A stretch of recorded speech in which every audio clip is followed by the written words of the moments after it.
Oh, yeah. Oh, yeah. How about those Devils?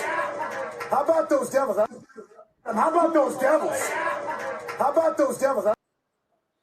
How about those Devils? Oh, welcome back, Devils fans. It is your host, Ace, here on Running with the Devils, where we are talking New Jersey Devils hockey all year long. Please hit that subscribe button, smash the like, share with a friend. Thank you very much.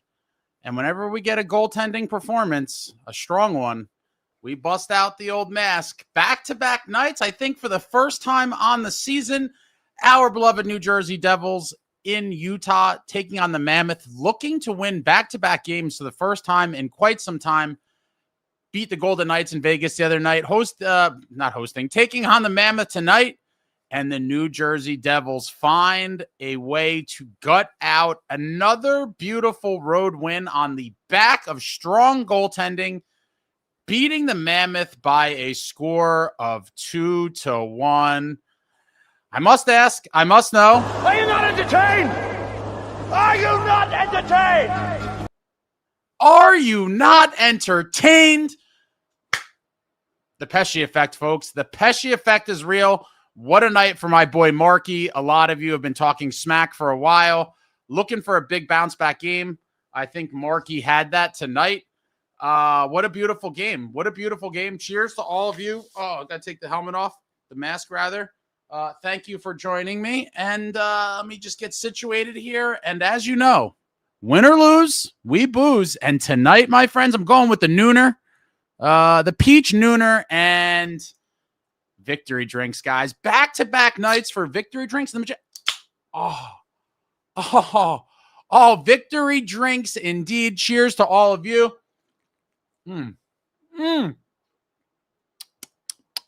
it hits your lips, the sweet, sweet nectar of victory drinks. It's been so long since we've had victory drinks on back-to-back nights. Wow. Phenomenal stuff. Phenomenal stuff. We get to the game. We're just going to get right into it. First period. Obviously, another game where the New Jersey Devils do not score first, but that's okay because it all worked out tonight. Penalty kill once again. Didn't come up with the kill. And at 9:35, is this butt or boot? Gets a crazy backhander in tight. He gets the backhander up super high. I thought Marky should have had it, honestly. But Marky missed it, but he was perfect on the rest of the evening. Mammoth up 1-0 midway through the first. That is how the first would end. We get to the second, and midway through the second, Connor Brown. Got to give props to Dougie on this sequence as well. I believe Dougie did bring it into the zone and was kind of in pursuit behind the net that kind of helped this whole play come about. But Connor Brown gets in front of the net, gets it in tight, and just rips it into the back of the net. Connor Brown's 9th of the season, goals in back-to-back games. We might have to call Connor Brown Mr. West Coast Road Trip. 9th of the season from nicohischier at 11:21. Ties the game at 1. That is how the second would end. And once again, a big road third period for this club. How would they respond? And on the power play, they responded. Nason actually takes a blast kind of from the point. Rebound, Devils control. Nason in front of the net in his office. Puck gets out to Nico. Nico just fires it on net. And Stefan Nason, junkyard dog doing junkyard dog things down low, puts it in the back of the net. A huge one for Stefan Nason. His third of the season on the power play from Nico and Lukehughes gives the Devils the 2-1 lead at 4:20. And that is all the scoring for the game, my friends. Markey would make some big ones to preserve the win, especially down the stretch. Late power play for the Mammoth and the extra attacker. It would look like it could have been one of those scenarios where everything was against the Devils, and we were going to get put to overtime as a result of that at the end of the game. But it did not happen. They buckled down, got it done, and the New Jersey Devils hold on to a beautiful beautiful 2-1 victory, closing out the road trip 2-0. Cheers to all you guys. Wow, this is old school Devils hockey, guys. This is the type of games that I thought this group was going to have to embrace from months ago. I said we're gonna have to win some 2-1, 3-2 games, and here we are living it. These past 2 games, gotta just find a way. But I do believe when our goaltending is on, which it was the past 2 games, our defense is sound. All we got to do is score 2. Obviously, you'd like to score more, but 2-1 games should be in the wheelhouse of this team on a nightly basis. Now, obviously, brettpesce back in the lineup is a huge boost to the team, and more specifically, the D. Everything just looks better and works better with brettpesce. But cheers to all you guys. What a dub on the road. What a beautiful dub. We get to the game stats. Devils 22 shots on goal. Would like to see some more generated, and 33 shots against. Would like to see that number come down a little bit, but, it is what it is. But Markey stood in there. Face-off percentage, Devils 46.3% to the Mammoths 53.7%. Devils 1 for 5 on the power play. Obviously, that's Stefan Nason game winner. The power play has looked trash. We've had, several 5-on-3s in the past few games or so, and just nothing going. Obviously, we're out a lot of power play threats right now. Obviously, Jack Hughes being the biggest one, and then Grits, Nemo, a lot of power play weapons not in the lineup, and it certainly has shown. Now, I don't think the power play should completely fall off a cliff the way it has, even with these guys out, but, they got to get through it. But they came up when it mattered. Power play 1 for 5. Mammoth power play 1 for 3. Devils with 12 hits. I mean, you got to get that up. Mammoth 20 hits. Devils 25 block shots. Love to see that. Mammoth with 16 block shots. Devils 13 giveaways. Mammoth with 9 giveaways.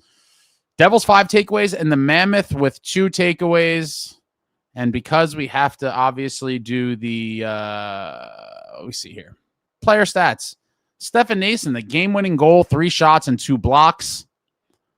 What else we got here? Nicohischier, 5 shots, 2 assists. 2 Apple Night for the captain. Glendening with 3 blocks. Connor Brown, a goal, 2 blocks. Andre Palat, a shot, 3 blocks, 3 hits. Paulie Cotter, 2 hits. Dawson Mercer, 3 shots and a block. Dilly with a shot, a block, 3 hits. Dougie Hamilton, 5 shots, a block. Pesce, 3 blocks. We already know Pesce's going to be blocking shots till the day he dies. Luke Hughes, assist, a shot, 2 blocks. White with 2 blocks. Siegs, shot, block, hit, and Markey, obviously. 32 saves on 33 shots. You'd love to see it. Our boy Markey, or at least some of our boy Markey, he's just got to start stringing them together now. Shaky start to the season. Many of you kind of wrote him off for dead. I said, it's not over yet, guys. Let's give this man a chance to bounce back. Now he's got to start doing it consistently. The deserve to win a meter, because I know you guys love that. Pretty brutal for the Devils. Devils deserve to win a meter at 20.2% to the Mammoths 79.8%. But the New Jersey Devils, big victory tonight in Utah. Oh, it feels so good, guys. Cheers to everybody. What a win. Back-to-back wins. Wow. Coming home Sunday night against the Buffalo Sabres. All right, let's get into the comments here. Wow. I'm flying high right now. I was watching the post-game while watching. I saw for a second someone commented about that Jake Paul fight. What a farce. I'm so glad he finally got knocked out. I mean, if it didn't end that way, I would have said it was a complete fix. The first few rounds were a snoozer, and then Anthony Joshua was just toying with him. Spencer, 2 points off second in the Metro. Justin, having a victory candy bar right now. I like it. It doesn't fit me well because the straps are a little tight. I have to readjust it. I do have a fat head, but it can accommodate it, but the straps are a little tight. Markey Redemption Day. I like that. Markey Redemption Day indeed. Seth says, Markey and Devils big win and Joshua KO Jake Paul in the 6th round ace drink for me. Ryan Demand, I think Pesce coming back has helped out Markey. Pesce coming back has helped out everyone. Sinister, Connor Brown, a good Fitzy signing. Yeah, I liked it in the offseason. My problem is you got to make moves in season. Obviously, off-season moves are nice, but true cup-winning moves are done in season. And you could look no further than all of the previous New Jersey Devils Stanley Cup championship teams and Stanley Cup championship teams throughout the league forever. I mean, even looking at last year, the Florida Panthers got Seth Jones earlier in the season, and then obviously with just an amazing deadline acquisition, getting Brad Marchand, who played a huge part in their playoff run and would have won the Conn Smythe if it wasn't for an all-time playoff by Sam Bennett. Carlos says, I feel like we should have done the hard stuff, some tequila shots. Victory drinks taste so good. They do, Luke. They taste so good. So good when it hits your lips, John. And wow, back-to-back nights we're sipping on, or back-to-back games, rather, sipping on victory drinks. Who is this team? Who is this team? David says, Markey, +2 goals saved above expected, difference maker. Michael says, they won because I was wearing my NJ Devils brains hat tonight. I'm not exactly sure what that is. Benjamin, 3 words, Connor and Brown. Quebec Frontiers, I believe in Fitz. Oh, you might be the only one, sir.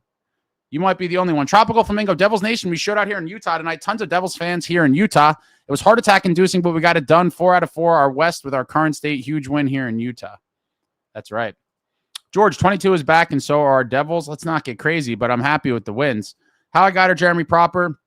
Smash the likes for your boy. Hey, hit the thumbs up. 121 watching, 38 likes. Wow, that is weak. Stingy. Brian, good win, boys. Let's go, Devils. Special teams need to be better, but found a way to win 2 games on the road. Yeah. I will take the 2 points any way they come, and this was another goaltending performance to secure 2 points. Connor put this team on his back. I would argue that Markey did too. How I got her, Jeremy Proper. We need tonight's Markey moving forward. Absolutely. But real quick, guys, before I forget, I told you guys I had some things in the works, and I'm going to start, cranking out more interviews and stuff. I'm going to get back to the comments in a minute, but I want to real quick show a little excerpt snippet of former New Jersey Devil Curtis Gabriel. Played with the Devils 2018-19 season. And I did a very long and very interesting interview with him. Amongst the things we talked about were, life, all of his stops across the NHL, his time with the Devils. And I specifically asked him about a bunch of different Devils, but one of them was Nico. The full interview, I think I'm aiming to have released on December 26th, the day after Christmas. It is during the holiday break. And I'm just going to play you guys a quick little clip before I forget of my interview with Curtis Gabriel. This is a quick little clip talking about nicohischier. Played with a very young nicohischier. I'm curious if you have any good young Nico stories. He's probably a lot different than he is now, I'd imagine. But yeah, any good Nico stories or anything that kind of sticks out to you about that baby-faced nicohischier? Yeah, I don't think he's much different now personally because he's such a good dude. I think he's probably only gotten better as a guy in a ways. He is amazing, man. He really is. I didn't know what to expect from him, but he's the leader a team needs. He's not the leaders I had in Minnesota. He's a team guy. He gets along with everyone. He can hang with everyone. He can chameleon into everyone's kind of thing that they like. He works his freaking bag off. He's so skilled. I would take that guy on my team any freaking day. I mean, and then just shows everything. When I actually went to a Devils game in Nashville post-career, and Nate Beliveau, who's still a trainer with the team at the time, brought me into the room and got to see the guys and how they welcomed me back, and just the smile on Nico's face seeing me and so happy how I was doing well and better. And even though I wasn't at the time, meant a lot. So yeah, let's just say that guy knows how to have fun to a point where it's not too much. It's the right amount. He just gets it. So I'm very curious now that you said all those nice things about him. A lot of, I don't want to call them uneducated, but a lot of fans that did grow up or follow the team in a time when I did, where we had a very kind of opposite type of guy in Scott Stevens, very opposite in both kind of demeanor and gameplay. A lot of people are not really used to the type of leadership that we see from nicohischier, and a lot of people have, some insane takes regarding Nico. But what can you say in terms of what you would imagine his leadership style is, and how guys could still take to that, even though it's not the fiery, go kill people kind of Scott Stevens persona? Curtis Gabriel, very interesting dude with a lot of good insight. Look for that interview. I think it's going to come out on the 26th. Definitely give Curtis a follow on Instagram. He's on a bunch of other platforms as well, but very interesting dude. I really enjoyed talking to him, and I think you guys are going to really like his interview. A lot of good insight and stories from his time in the league. A lot of cool stuff. So definitely give him a follow. Curtis Gabriel _ and now we dive back into the comments. Which, by the way, I don't know if anyone saw. The Wild, the Minnesota Wild out there in Quinnesota are on a 6-game heater. George Shannon, Brown and Nason getting greasy down low. Yeah, you got to get some in tight. They're not all going to be fancy 2-on-1s, backdoor passes. Sometimes you just got to get to the net. And the boys did it tonight. Nason, love to see him down there in the office. Hopefully we could see a lot more of that. Who knows? Maybe he was still somewhat injured. Definitely a concern, but let's see him produce on that power play down low where he did so much damage last year. Bonzo says Markey must be the blind squirrel that found an eggcorn. Oh man. This is just pure hatred. Pure hatred. Hopefully we just see a string of these games from Markey and all of the doubters kind of just pipe down. Robert, yo, he's feeling better, bro. The Pesce effect, it's real. It's also that he's Italian. I like it. Dire Wolf holding the other team to 1 goal, and our goalie save percentage starting with a 9 is so nice. Yeah, for sure. Anytime you get a save percentage over 900, considering what his season, well, actually, his season numbers had to have gotten slightly better, but let's see. I don't know how quickly they update this. Oh, my God. If this is updated, his goals against is 3.4 with a 881 save percentage. Oof. Robert says no Doomers tonight. Now, the Doomers typically go into hiding on nights like tonight, but back-to-back dubs, love to see it. Surrendering only 1 goal in each of them. David, thank you for the super. Markey is back. Let's keep rolling. Hit like and subscribe for our boy Ace. Thank you very much, David. I'm not going to call him back yet. I'm not going to, I guess, jump the gun and say Markey's back after 1 game, right? But this is the type of game that we hope springboards him to a nice little streak where maybe he wins 4 of 5, 5 of 6, something of that nature. I'm certainly not going to say he's back because we are pretty far in the season and we've seen some shaky starts, but hopefully this can springboard him. And again, the goal he gave up was another power play. I think, when was the last time he gave up? I feel like his past several starts may have been all power play goals against. Granted, some of them he would want back. But yeah, hit the thumbs up for your boy. Thank you. And subscribe, obviously. If you're not subscribed yet, what the hell are you waiting for? But thank you very much, David. Hopefully this is the start of great things for Markey for the rest of the season. The 5-star, thank you for the super. All we need is a full lineup now. Oh, please. Nico is a gem. Switzerland is my number 2 if the U.S. don't manage. Look, I was very high on this team in the offseason, as all of you know. I said Eastern Conference Finals are bust. I predicted them to make the Eastern Conference Finals, and I'm still sticking with it despite what we've seen, in the past few weeks or so with all the injuries and the horrible stretch.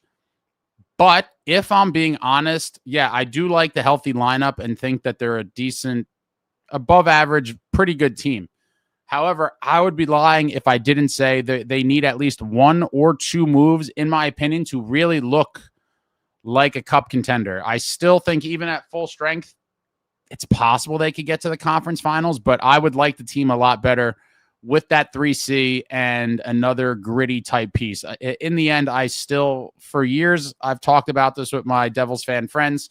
I do think the team identity still overall is too soft for my liking and too soft to truly go on a deep run, because you just see that other teams have animals all over the lineup and they really play with that snarl as a team. I don't think they're there yet. It's not to say that they can't win a couple rounds, but I would be much higher on the team with a couple additions, and I hope we see it. I don't know that we will. My hopes are not too high in that regard because of the cap situation we are in. They're not going to be able to make too many moves. I mean, moving Dougie is almost a necessity now, and it's obviously proved to be challenging because that cost us getting Quinn Hughes already. So who knows? Maybe Fitz will find a trade partner that's on his list, but I'm not expecting a ton of moves. But I do like the team much better when they're fully healthy. We did see a team that went on an 8-game heater early on in the season. We were all flying high, and then it all kind of fell apart with all these injuries. But hopefully we get some bodies back. Hopefully Fitz finds a way to make at least a move and really push this team towards being a real cup contender. And as far as the Olympics, I guess I would have to root for, think about this. Yeah, I guess Switzerland would be my number 2 as well, behind USA by default. But thank you very much, the 5-star. Really appreciate it. Bobby, thank you for the super. Hello, Ace. Another solid win. I'd say the boys looked good, and darn, I say Marky looked halfway decent for a change. Win is a win, but I'd love a nice 4-1, 5-1 dominant win instead of these nail biters. Yeah, I would too. But at this point, this team just has to find ways to win any way they can. And unfortunately, given all the bodies that are out of the lineup, I don't think we're going to score 4 and 5 goals a ton. Now, there will be random nights where they explode and you do see it. But with one of our better offensive defensemen and Nemo out, and then Grits, Timo, obviously Jack, like these are legitimate weapons. And it's not to make excuses, but the reality is the reality. When a lot of your producers, offensive producers, are not in the lineup, you're going to struggle to find goals. And this team certainly has. Now, what they've been able to do is limit the other team's goals. This is old school New Jersey Devils hockey, 2-1, 3-2 type games. Try to limit the opponent's chances and just win any way you can. And they've been able to do it these last 2 games. Amazing 4 points that they so desperately needed. And now they got to follow it up with another strong performance at the Rock Sunday night against the Sabres. Hopefully there is no letdown. Hopefully they come out flying. And it's another game that they could win. I am very, very, very interested to see how the goaltending kind of rotation will be handled, because we have Sunday against the Sabres and then Tuesday at the Islanders on the island. I'd imagine Markey gets one and Allen gets one if I had to guess. So I'm curious. I think we'll see. For some reason, I feel like they go back to Markey for the Sabres, and then they throw Allen out there against the Islanders. But I wouldn't be surprised either way. But thank you, Bobby. And then, Bobby, another one. Thank you, sir. To add, Brown has 4 more goals than Bratt. A third liner has more goals than one of our superstars. I'm not going to bury Bratter, but, a lot of people have said since Jack has went down, he leads the team in points with 29, but it's 6 goals and 23 assists. Jack still has more goals. If you look at the goals, Bratter is literally. So Timo leads the team with 11 goals. Nico has 10. Jack Hughes has 10. That's 3 guys. Mercer has 4. Brown has 9. That's 5 guys. Grits has 7. That's 6. Nemo has 7. That's 7. And then Brad is an 8th with 6 goals. And considering Jack hasn't played in forever, Timo's missed a handful of games or so now. Grits has missed some games, as has Nemo. Like, that is a very damning stat. There's no way to defend it. Like, he has to score more goals. There's no way around it. And yeah, assists are nice. Listen, assists are great, but at some point, and especially when it's, no Jack Hughes, and now with Timo out, like, you got to start burying some of these. We need goals anywhere we could get them, and you got to start looking at the top guns. Top guns got to be the top guns. I fully agree. It has been kind of underwhelming for Bratter. Hopefully he breaks out of it. He's still contributing again with the assists. Huge shootout winner in Vegas. And so, he's still contributing, but we all would definitely like to see some more goals from him for sure. But thank you very much, Bobby. Tropical. Now take this momentum back to the Rock versus Buffalo, a team we could and should beat. Yeah, but again, the consistently inconsistent New Jersey Devils. What team will we see back at the Rock? Will it be the gritty Warriors we saw these past 2 games, or will we see a throwback to a darker time? I think they're going to pull it off, though. I really do think the Pesce effect is massive, and hopefully we just keep riding this momentum. It is possible that we win the next 2. I don't want to get ahead of myself, but, if they could win the next 2 and be riding a 4-game winning streak going into the holiday break, that certainly would be nice. Take care of business Sunday night against Buffalo at home and then go out on the island Tuesday and get the win. That would certainly be really nice to be riding a 4-game winning streak into the holiday break. I got to show the deserve to win a meter. I like the shot clusters. Luke, got to give it to Mark. You need that more nights than not. Yeah, hopefully this is the beginning of it. Now, again, I'm not going to say he's back or whatever, but encouraging sign. A lot of people were writing him off like he was done. And I understand. I even said a couple games ago that, like, listen, if it doesn't turn around and he looks the same for a few more games, like you might have to make some hard decisions. But I just think he was going through something, and I hope that we see the Markey we saw tonight going forward. David, the Sabres will be playing us on back-to-back, so have plenty of rest. I smell a 3-game win streak. Oh, let it happen. Let it happen. I would love to see it. Brian says, Markey is back, baby. Shroom Goon White. Sabres will be on a back-to-back. They got the Islanders tomorrow. Hopefully we jump out early. Robert says, Hank said on TNT during the Devils game he's friends with Markey, obviously the Swedish goaltending committee. I'm sure they're boys. Hank said he's got another level you'll see. Of course he's going to say that. They're Swedish pals and fellow goalies, but hopefully we see it consistently. That's the question. Can he consistently do it and not have those games where we're like, oh my God? But a lot of you were dooming heavily on Markey, and I get it. And I still will say that obviously the timing of the contract extension certainly can be questioned no matter how it plays out. I will give all of you people that. Questioning the timing of the extension is certainly warranted, but you cannot call it a bad contract yet because the contract is for next year and the season after. So we're going to have no idea until next year, but hopefully it plays out well. Nolan says at work, but cheers, Ace. I'm having tea time. Okay, you enjoy that tea. Luke said, will Jake or Markey start on Sunday? I could see it going either way, but if I had to guess, this one's really tough because then there's the holiday break, so they're both not going to play for a while. I don't know. Gut feeling, I would say Markey Sunday and Jake Tuesday. But I won't be surprised by anything. I mean, I think a lot of people wanted to see Jake Allen start tonight. And if I'm being honest, I said that I would have started him tonight. I think you have to ride the hot hand. But I think they want Markey to be the hot hand. Will he be the hot hand? I don't know. Maybe they do start Markey Sunday. He looks great. And then maybe they play him again Tuesday, knowing the holiday break's coming up and he's going to have 3 days off. Something definitely interesting to keep an eye on.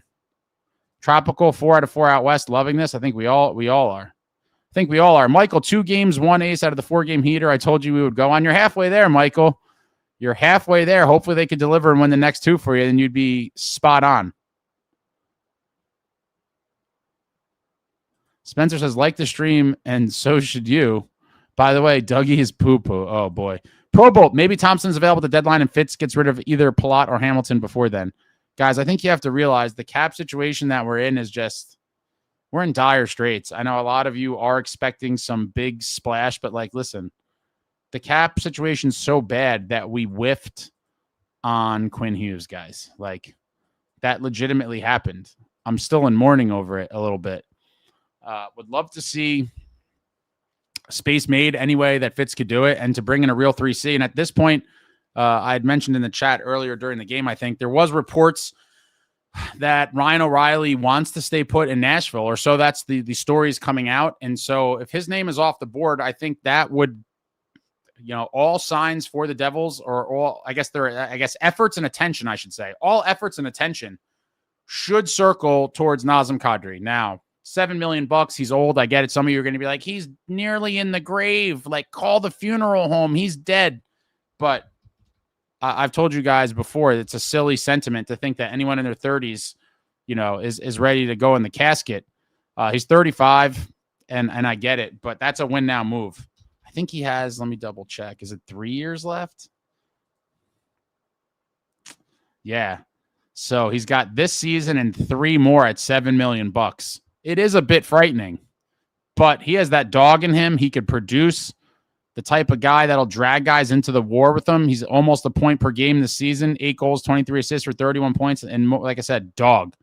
I would try my damnedest if I was Tom Fitzgerald to get Calgary to move him with as much retention as you could get them to, as much as you could get them to retain. Would love that move with retention. Now, is that possible or not? I don't know. Even if Dougie gets moved, that's $9 million, and then 4 of it has to go to Kovacevic, leaving you roughly $5 million or so. Kadri makes 7, so you're at a deficit there. If you could get them to retain a few million on it, it could potentially fit. But I think at this point, with O'Reilly seemingly coming, and it's not factual, but this is just reports that's going out there, with him seemingly off the board, I think Kadri is the guy to get. Probot said I'd rather get Thompson over Tuck, to be honest. I'm pretty sure everyone would say that. And he has a very sweet contract with a bunch of years left, but he would cost a ton. Nico is king. Winning low-scoring games. Got to do what we got to do until Jack and Grits get back. Marky needs to be sharp if you want to keep winning like this, and he was very sharp tonight. Big shout-out to him, of course. Big win for Jacob Markstrom. Nice work, Ace G. Orlando. I'm not sure what that's in reference to. Jeremy Proper. No Timo, no Grits, no Jack, no problem. For now. How long can it go on? G. Orlando, looking forward to the interview. Yeah, I think it's, like I said, I think it's going to be the 26th. It's a non-game day during the holiday break. Super interesting guy, and we talked about a lot. And I could have talked to him for hours and hours. Very interesting guy, tons of insight, very analytical. I think you guys are going to enjoy it. Dan says, has there been any update on Timo? Unfortunately, there has not been any update on Timo. And if I'm being honest, I am going to say I'm a bit concerned. Again, first and foremost, I hope everything is fine with him and his family. But now at this point, what has he missed? 4 or 5 games, I think. Like at this point, is he going to be gone for another 2 weeks? Could this spill into, could this go into February? Like at first I thought it was going to be a game or two, but now it's like, they haven't mentioned anything about it. I don't know. I'm starting to feel a little uneasy about it, if I'm being honest. And obviously, aside from his production, you guys know I like the heavier, edgier, more violent guys. And I've even told you, even when fully healthy, I firmly believe that the identity of this team needs to be morphed a little bit more towards playoff warfare hockey and bring in some guys with that real sandpaper, that nasty edge. And Timo is our only guy in the top 6 that remotely has it, and would like to see him back sooner than later. But I am starting to get a bit concerned. Like, how long are we going to be without him for? If we could keep performing like this and gut out these 2-1 wins regularly, then fine. But I just feel like at some point, luck is going to go against you. Like, we could have easily lost both of these last games if we're being fair. Like a bad bounce the other way, we could have easily lost both of these last 2 games 2-1. And so it would have really been a gut punch, but we were on the right side of it these past couple games. Colleen, changed it to my Marky jersey last minute for the Tampa game and felt like I jinxed the guy. So happy to see him getting his confidence back tonight, rooting hard for the guy. As am I, man. He's went through a lot. People have been just lighting him up online, and I just want to see him string together a bunch of nice wins. Presify, thank you for the super. A Devils win and an Anthony Joshua knockout over Jake Paul. A good night. Man, listen, I don't hate Jake Paul, but the fact that he talked about for so long that he was like this legit, he was calling out Canelo Alvarez. And honestly, I wanted Canelo to be the one to embarrass him like this. And props to him. When this fight got announced with Anthony Joshua, I told all my buddies, I go, if it ends any other way than him getting knocked out, then it's fully fixed. And the first few rounds were a complete snooze fest. Now looking back on it, I think Anthony Joshua literally wasn't trying and was like, at any point I could just knock this guy out. And I think that's literally what happened. What a joke, though. He kept flopping on the ground and stuff. It was pathetic. David, Marky did not need any luck for the stat line tonight. Locked in. Justin Pesce makes all the difference. Legion of Doom. That's a super old school reference there. Legion of Doom. How did that come up?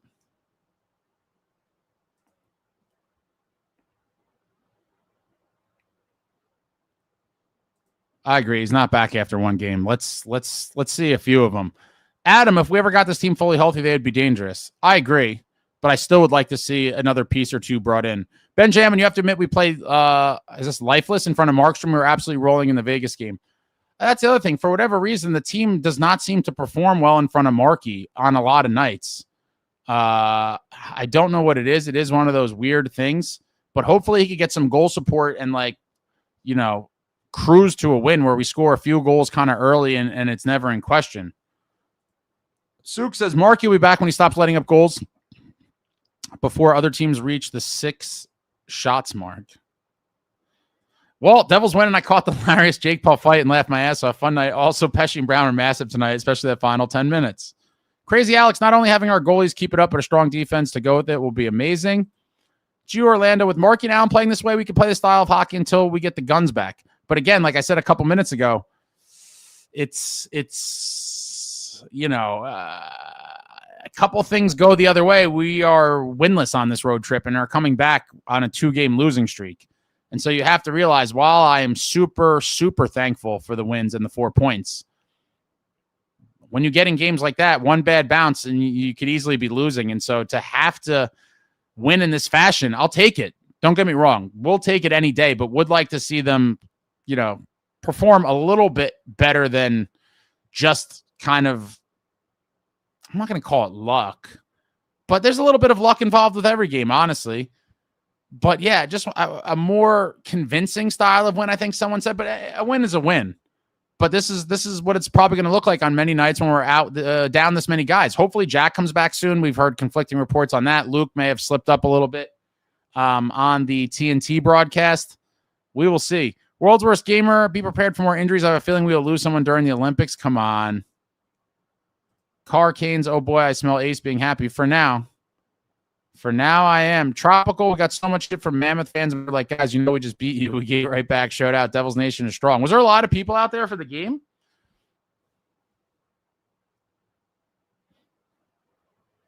Jeremy Proper says, Deneau to Montreal for a second, missed again, Fitzy. I wouldn't have been mad if we got him, but if I'm being honest, like I would have liked for them to try to find a slightly more impact player. That would be an upgrade, obviously, but I would like to see a little bit of a more sizable upgrade.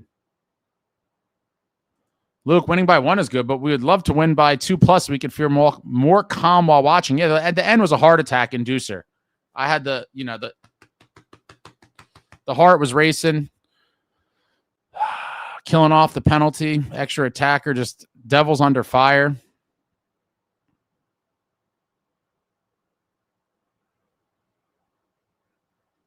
Mark said Keefe said he's expecting some bodies back for Sunday. Grits, Nemo, Meyer.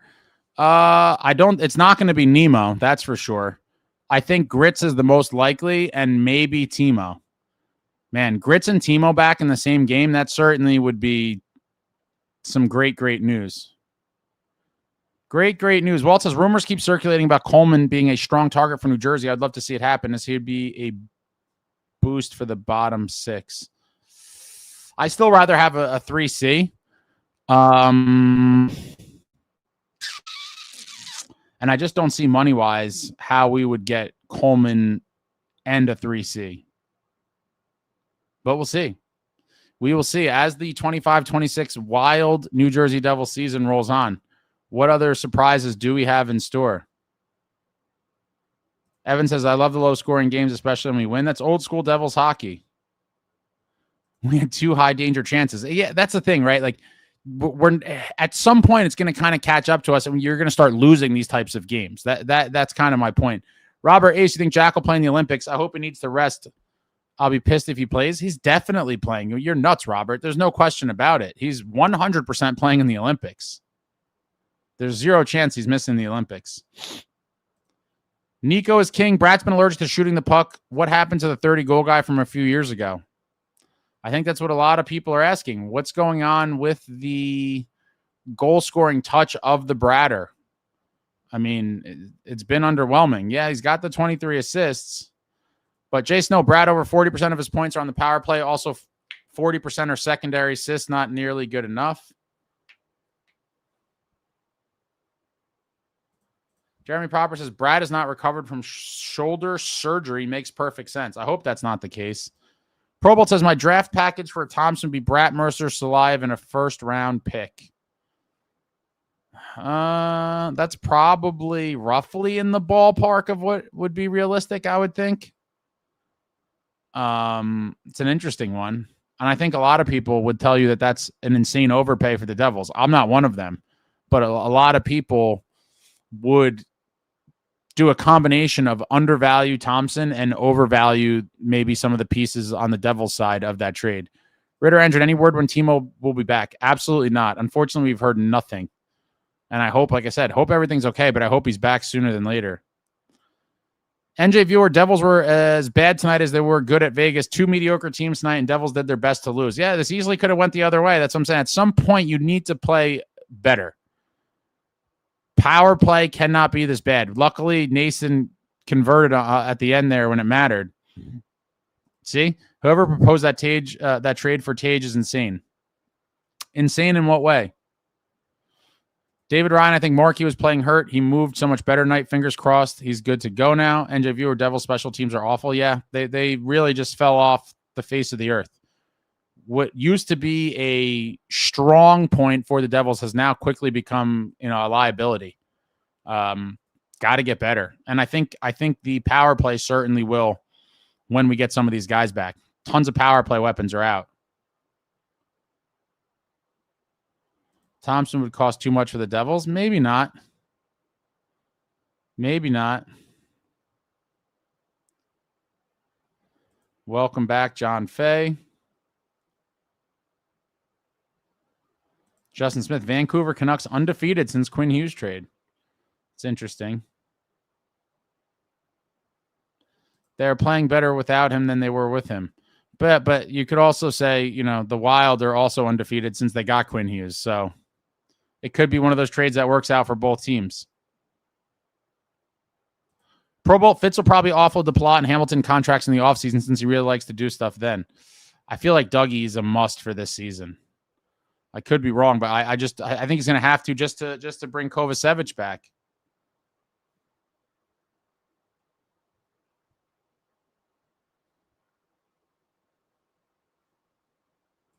David 10-1 with Pesce in the lineup. Yeah, I think the only game we lost with him in the lineup was the opening night in Carolina. Crazy. Merce Troop Nico seems to be getting back to his old self. Happy to see it. We need him keeping the pressure on, especially with no Jack.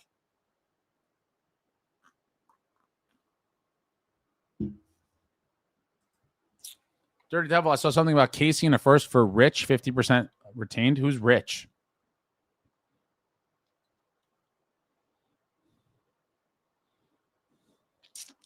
Jason, no, I love Kadri. I don't care about his age. He's a dog, and he's a way better scorer than O'Reilly. I would take a chance on him. That's a win-now move. It may not pan out, but it's better to try and fail than to continually talk about. You guys know where I'm going with this. Oh, I just spilled shit all over my microphone. Damn it.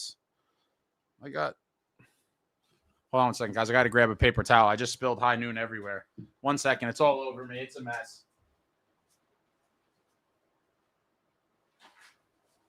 It's a complete mess. There's high noon all over the joint. I would take a chance on Kadri, especially if you could get retention. Now, a lot of people, again, are going to go, oh, he's old and he's, and people act like 34, 35 is death. I disagree, and every cup team is going to have some of these older type guys on it, but I think he fits exactly kind of what this team is missing. But that's a win-now move. Otherwise, we're continually talking about the bright future that we must protect our retinas from because of how bright it is. So if Timo is ghost for longer, then he should fake an injury so he could use his LTIR money. Yeah, but that's still kind of pushing the, still kicking the can down the road. At some point, you're going to have to figure something out.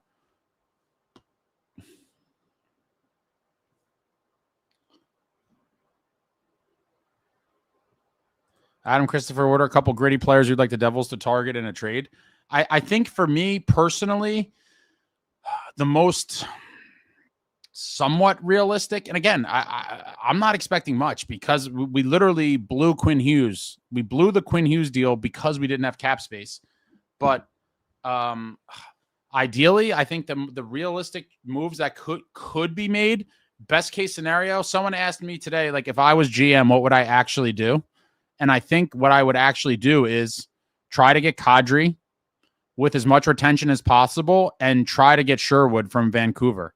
I think those two pieces really, really would improve this team, like in a big way.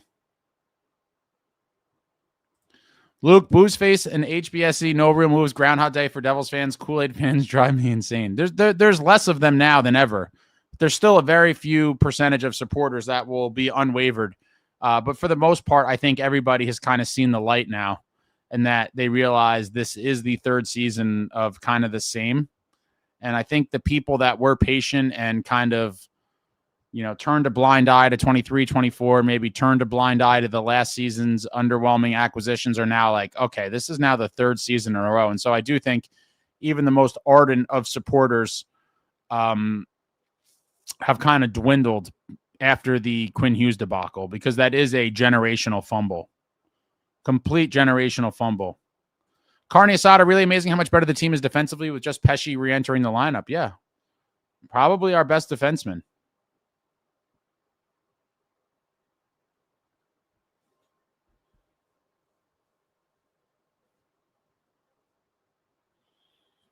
Anyway, you could get Needs, Elias, or Stevens for an interview. Stay tuned. Hopefully one day. Suk, maybe Markey gives the guys attitude in the locker room. They all secretly dislike him. I don't think that's the case at all. I think everyone likes Markey, or at least it seems that way. Fiery dude, wants to play all the time, wants to win. Jack Hughes back on Sunday would be crazy. That would really be something. Tropical Flamingo, Markey made some big saves for us tonight. Our power play is really struggling with that, but wins are wins right now. Have to get better for sure. Yeah, for sure. Jason as a Friedman said they didn't even ask Palat to waive. Yeah, they only tried supposedly for Dougie. It doesn't seem like they even asked Palat, or at least that's what Palat said.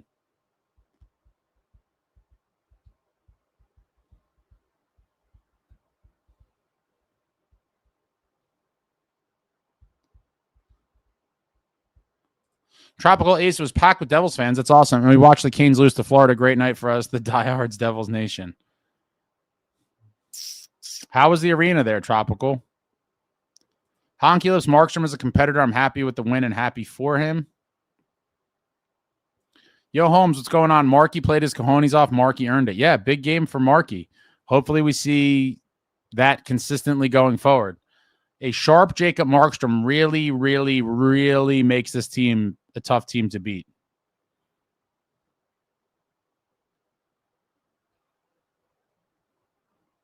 Jersey Roots, AO, Ace, and all the other Dirty Devil Barbarians. Victory booze tonight. Oh, yeah. Back-to-back games. Victory drinks for this group. I don't ever want to drink loser beverages, guys. Victory drinks are just phenomenal. Red Devil, everyone is a target for NJ, but Boozeface never gets anything except the table scraps at the deadline, then gives them a 29-team no-move, no-trade clause.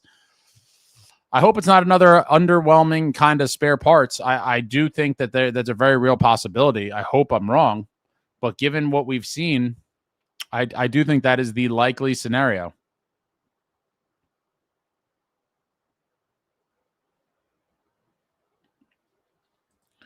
George Shannon, Bratt, and Hughes have exceptional offensive chemistry, no doubt.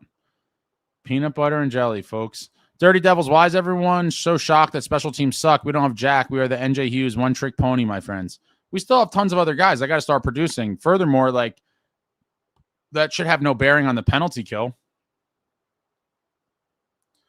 Suk says Bratt needs Jack. Jack does not need Bratt.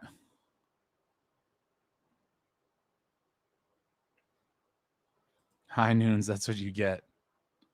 Don't hate. All right, that's a nice side tidbit there. That was Markey's 250th win. Did I get a new wire? What made you ask that?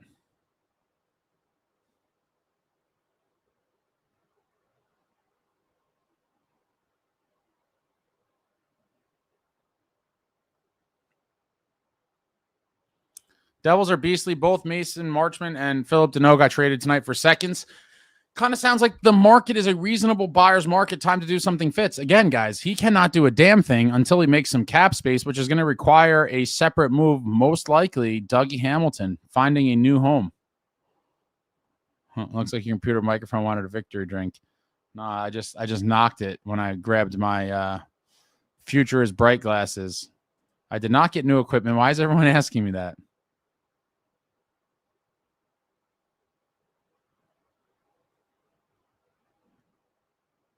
I'm not freezing up. When did I ever freeze up?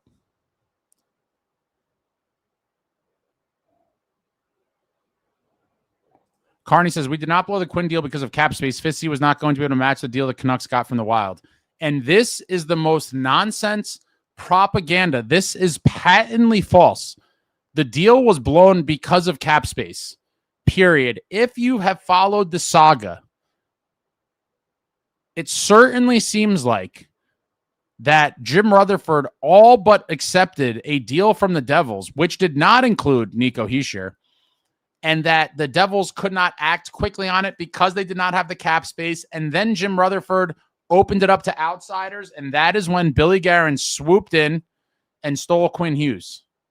The cap space was the issue. Clearly was the issue. It has nothing to do. That deal that the Wild proposed only came as a result of the deal getting stalled up because of cap space.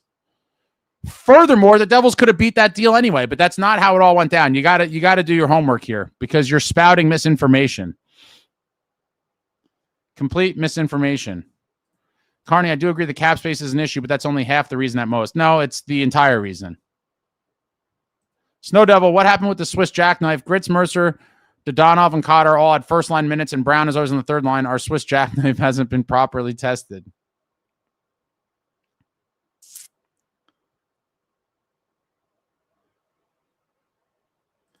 Yeah, Jeremy Proper, Minnie was going to trade him to us, take our package. We ran out of time to get the money. Correct. And that's when the Wild swooped in. But then the kind of save or the spin was like, oh, we couldn't match the Wild. That's all BS. That's all BS. This is what's happened. This is what it is. Rutherford was happy with the package Fitz offered him. It was a more than fair offer. He was trying to make, do right by Quinn Hughes. Rutherford was. Send Quinn to the Devils where he wanted to go. Fitz couldn't get the money freed up, and then the Wild swooped in with their offer, and the rest is history. World's Worst Gamer star players don't tell the really good stories many times, so not really interested in hearing from them. Oh, I'm interested in hearing from everybody. To be honest, I want to interview everybody. Stars, mid-tier guys, guys that might not have, had long NHL careers. I will tell you, Curtis Gabriel played primarily in the AHL. He had little taste in the NHL throughout his career, and his stories are phenomenal. Phenomenal stories and great insight. But I do agree, the biggest name guys don't always tell good stories. That is true, but some of them do. It's kind of just personality driven, in my opinion. Like there's some stars with great personalities, there's some with crap personalities, and then there's also, lower tier guys that are kind of boring and don't tell stories, and there's some that tell excellent stories. It just kind of depends on the person, in my opinion. And I've seen at this point, a little bit of everything.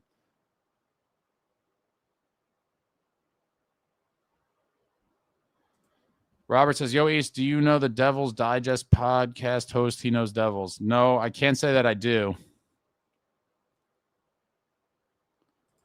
Eric, Markstrom played in position and not overplaying. It was clear he adjusted.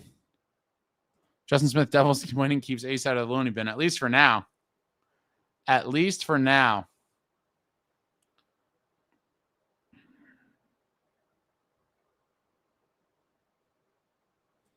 World's Worst Gamer, what are the odds Plot says enough and retires? 0. If he does, it frees up a lot of cap room. There's 0 chance of that happening. None. There's a better chance that I start in net the next game.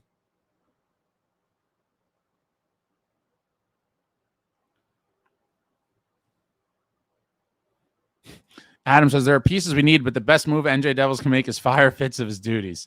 It's not happening.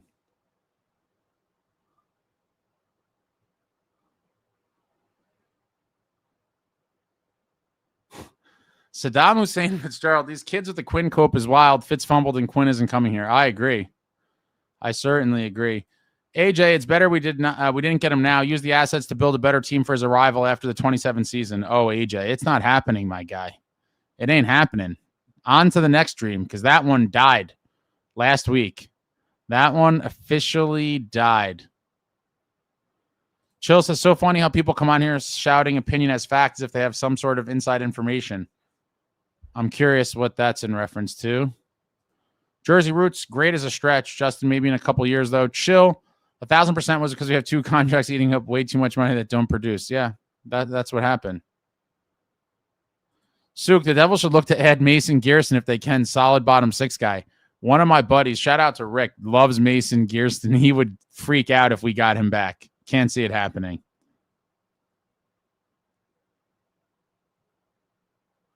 Brian, hey, Ace, a little late to the show. Just wanted to say I'm very impressed with our gutsy, low-scoring road wins and back-to-back games. Bring on Buffalo. A little bit of luck involved, but wins are wins. I will take them any way they come, and this was certainly a great 4 points. Carney, you think the Canucks just didn't pick up the phone to anyone making offers? I don't know. That's pretty hard to believe. They had other offers they were considering. They weren't just putting their blinders up. I didn't say all that, but in the end, if you look at all the information that's out there, it certainly seems like the deal was done with the Devils, and the delay presented the opportunity for other teams to come in and get involved. And literally not one person on the planet talked about the Wild because they weren't even in on it. The stalling from the Devils allowed that to happen. But you could believe what you want, but it's pretty painfully clear at this point exactly what happened. Jason No Spittin' Chicklets gets the best interviews, and the Sandbaggers are awesome. Yeah, I love Chicklets. Their interviews are very good. I've seen one or two of the Sandbaggers. David Fitz PR machine leaks fake stories of Canucks wanting only Nico, then hires Jack stunt double to practice to distract. That wasn't a stunt double, dude. That was definitely Jack. You could tell the way he was handling the puck, but it's funny that you said Ace's feed where we talk truth to power. I'm always going to say whatever I believe, but I think most people that kind of watched everything that I've been talking about have the same exact interpretation of what happened here. And then all the articles and things that have come out since only support it even more.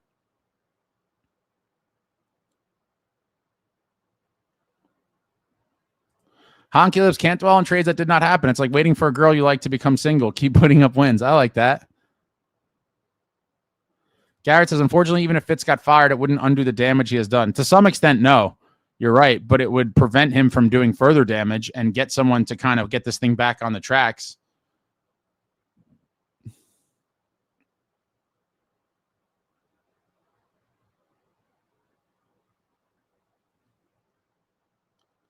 Jason O says, I don't even trust Fitz to clear cap for Covey, let alone make trades. Yeah, I mean, listen. All we could do is hope that he wakes up and you see something. The 5-star, fire Fitz, hire Marty, see if he has dirt on Guerin and trade for Quinn. Dude, Quinn's going to be there for a while, guys. It is what it is. I think he's going to really like it there, and I think Guerin's going to just fully convince him to sign there. I would be shocked if he doesn't at this point. And the fact that Quinn said what he did, I mean, it's all the writing's on the wall. It seems pretty obvious to me how this is going to end. And, can't dwell on it, but it really sucks. We were so close.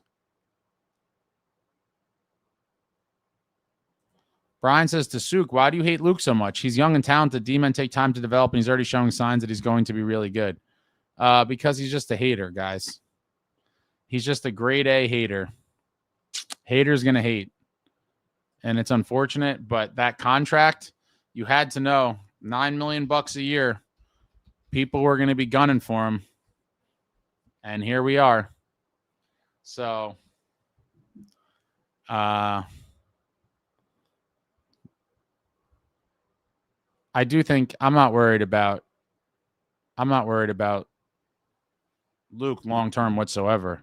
I think he's going to be a stud. But people are, want him. People are like, oh, look at Schaefer. Like, not everybody's the same. Schaefer is the exception.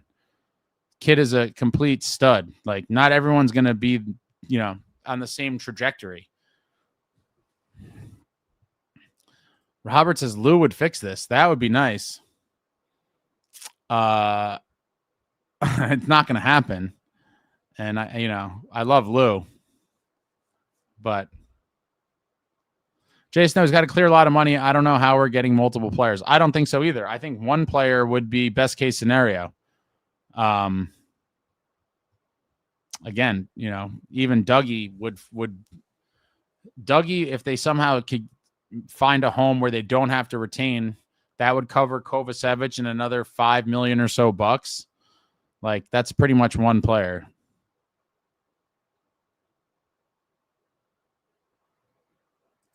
New Jersey Devils blood. Guys, solid 2 points, but think we need to rotate more forwards in the AHL team to see who rises to the top, or at least gives a taste of NHL blood to make them hungrier for more. I wouldn't be mad at that. I would like to see LeChance get another crack, for sure. I'd like to see LeChance get another crack.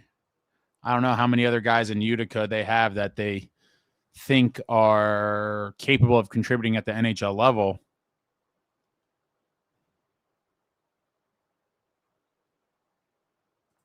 David says, you got the Quinn story down. There's enough reporting to know the truth with at least 90% certainly, but that was AI Jack, if not a stunt devil.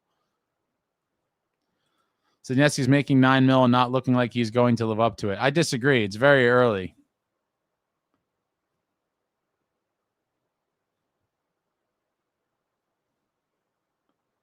Brian, what's your bar for a very good defenseman? He's going to be better than Nemitz when it's all said and done. In fact, he is already. Ooh, that might be a hot take, Brian. I don't know how I feel about that.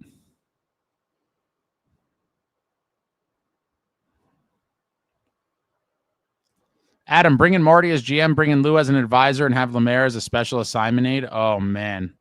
What a legendary administration that would be. It's never going to happen, but we could dream about it. We could certainly dream about it. AJ, I think you're wrong. I think if Quinn really wants to play with his brothers to win, he comes to the Devils after the 2027 season. It ain't happening, my guy. I put out a whole video about it, and that was before some more of the stuff came out. It's not happening. Playing with your brothers is a cute idea, but when you're in a good situation with the organization truly trying to win, he's not going to leave there to come to this dysfunction. And the dysfunction was clearly shown when the table was set for us to get Quinn Hughes and we botched it. The dysfunction was shown to the world. You know, maybe us as Devils fans had an idea of it, and people on the outside were not as privy to it, but now everybody knows that you literally fumbled a Quinn Hughes deal that was basically in your lap. Eric Shanny is the next dream GM when I sleep in on the weekends. Reality Fitz really isn't in the hot seat from what I see. He's definitely not.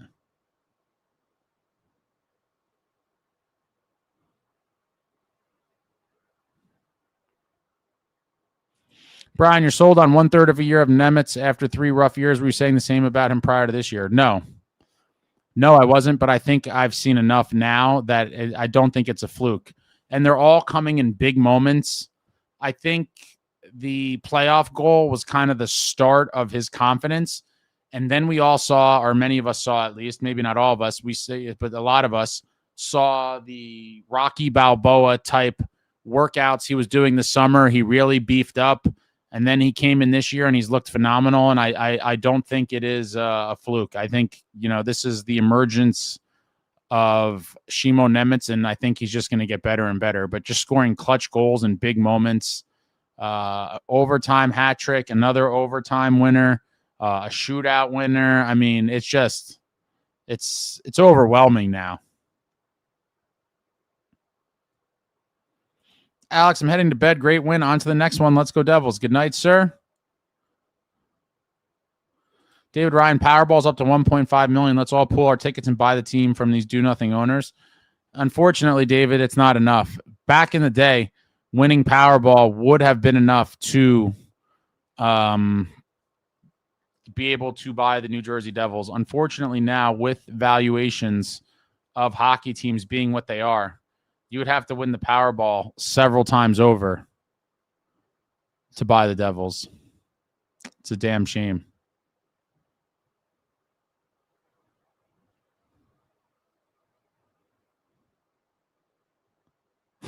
Suk says Nemitz is currently better than Luke in every facet of the game besides skating and speed.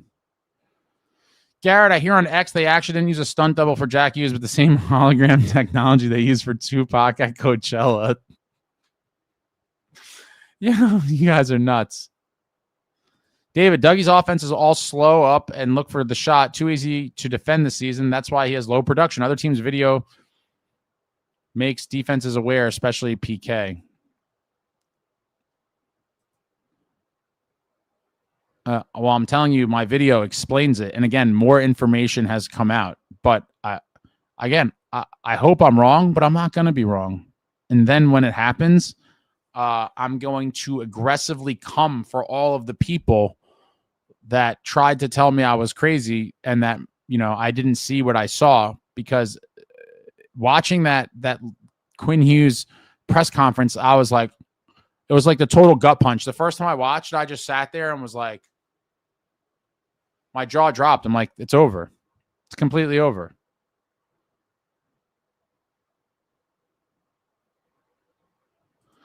Carney, you have a fair point about Nemitz. I do believe that extra time he spent in Utica was very beneficial for his development, and Luke probably could have used that also. Yeah, Luke got fast-tracked. I mean, that's obvious. David says, every hockey analyst finally caught on to Fitz's failings when limelighted. Yeah, I mean, it was a big news story across the league, and I think it kind of showed what's going on here.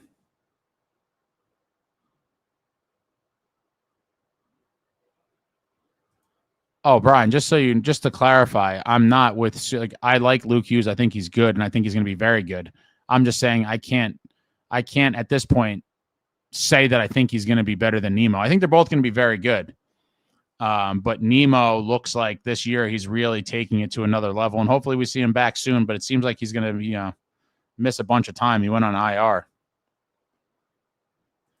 Prod Crucify. I'm more worried about the Devils playing the bottom feeder teams. Inconsistent indeed. Hope we can get this streak going. Let's go Devils. Let's win these next two and go into the holiday break on a 4-game winning streak. Could be phenomenal. Sunrise, I have no power. Wow. My generator is kicking, and I'm staying up to keep loading up the wood-burning stove. A good night for a late-night hockey win. Well, hopefully everything works out for you with your powerless home. That really sucks.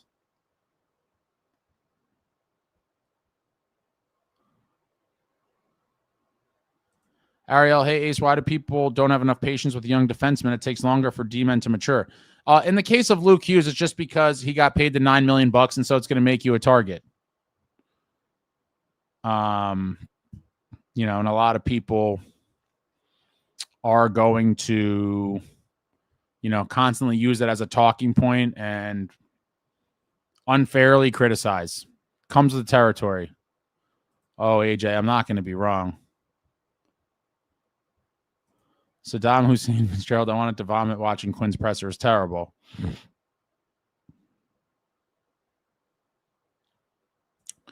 Dirty Devils, why are so many people hung up on Hughes and Dougie's offensive numbers? They are defensemen. That's the priority. Yeah, but for those guys, they're being paid to produce. They're being paid as offensive defensemen. They're getting paid the big bucks because they are expected to produce offense.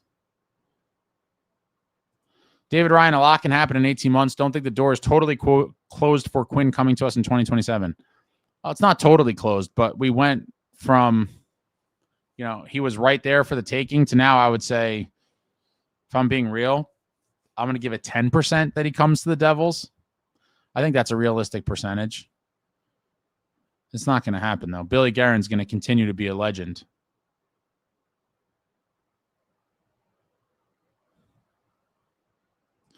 David chimes, Ace, do you think Dougie was dogging it on purpose to ensure that even a team he did not protect from the trade wouldn't want him? No. I don't think he would do that.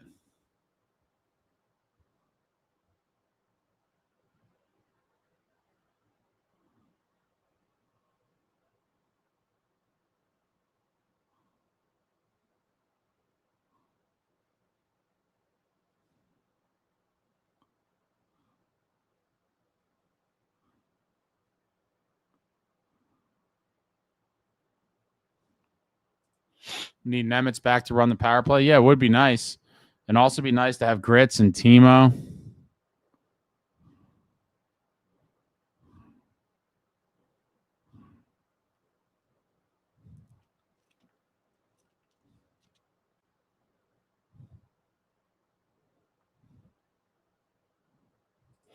Carney, I miss the feeling of walking through the cattle call above the parkway after a game in the Meadowlands after a 1-0 win with parking lot pretzels and a cold one. Man, what a time. What a time to be alive.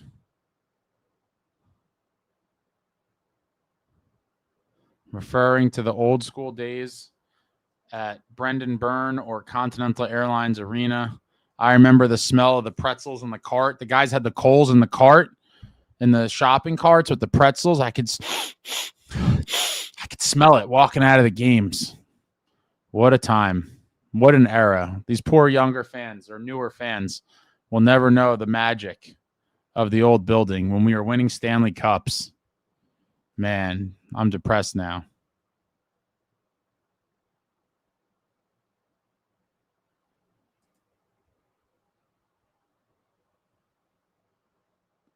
Justin says, I don't think anyone wants Palat. I don't think we're trying to move him. I don't think we're trying to move him. Brian, love Nemitz. Can't wait for him to turn. Think he and Luke will be here for a while and killing it. I hope so. And I think eventually they could be a dominant pair. They did give us some heart attacks and they were together. Snow Devil, I like the play of our current call-ups. They're playing a consistent game, which has been an issue for us. We had to rotate guys to see who works, but I'm liking this. Would only consider adding Halo, Brian Hallinan. I would like to see him get another crack too, as well as LeChance. When will Jack Hughes be back? Hopefully soon. We have no idea. It seems like at the latest, like 3 weeks-ish, but maybe sooner. Tropical Flamingo says, you can tell it's holiday party season. Downtown Salt Lake City, bars, clubs popping tonight. Is it like walking distance from the arena? What's the setup like? Can you walk out of the arena and then like walk to bars and stuff? I love that setup. That's one of the awesome things about Nashville. You could walk right out of the arena and just walk to the bars and stuff. Amazing. Angel, Grits, Timo, and Nemitz back will make this team look so much nicer, and we wouldn't struggle as hard as this even without Jack. In my opinion, God forbid a quarter of the team isn't hurt for a chunk of the season. I still want to see the Eds, but this team, when healthy, is a much better team than we've seen recently. I mean, it's undeniable. Karnak can still smell the charcoals. Oh, man. Such core childhood memories unlocked.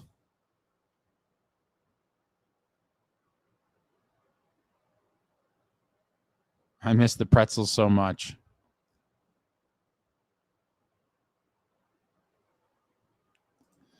I know you said before that it was weird that Quinn's hockey gear was with Jack, but it was because he found out about the trade right when they landed in NJ, so he went to see his brothers before leaving. But that doesn't explain anything. I'm curious why he had his equipment. Guys don't carry their own equipment. There's a whole equipment staff that deals with that, so it's kind of strange that he had his equipment at all. Brian says Legari should be in the lineup over Perrant. I mean, you could make an argument, I think, for a bunch of guys.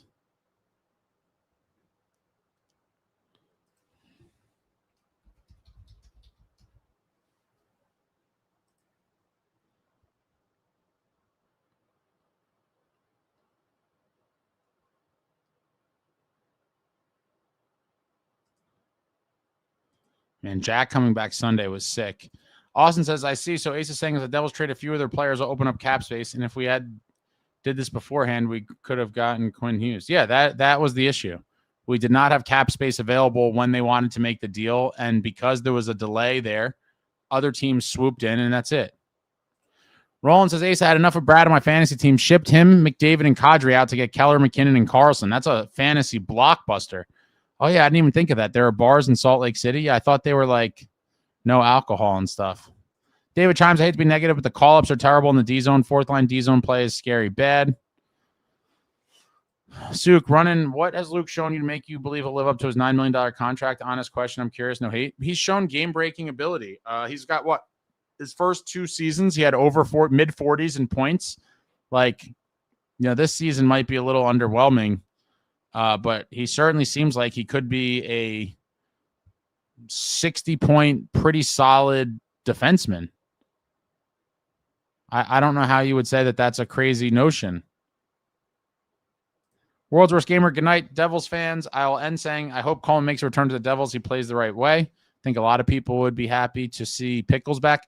Carney, when is someone going to tell ownership we want the Hay song back? It's never going to happen. I would love to see it. Rock and Roll Part 2, completely just all-time classic. Saddam Hussein Fitzgerald Fitz looks like Vecna.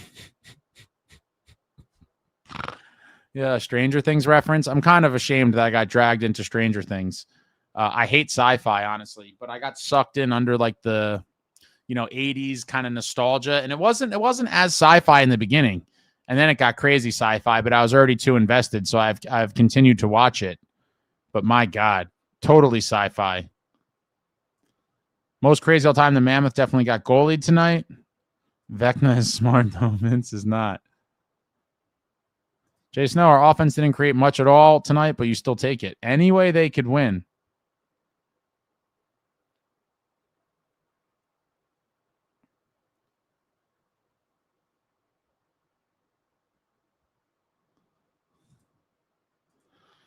Luke has 3 goals this season. tropical, actually more bars than you would think close to the arena, but you'd be surprised. Utah certainly gets a bad rap, but it's quite lively. Great time when Devils fans all show up and show out here. It's interesting that I guess I could see that, though, being like it's around the holidays. People are taking time off, go travel out west to see the boys. I got to get back to Vegas, though. That's always going to be a good one.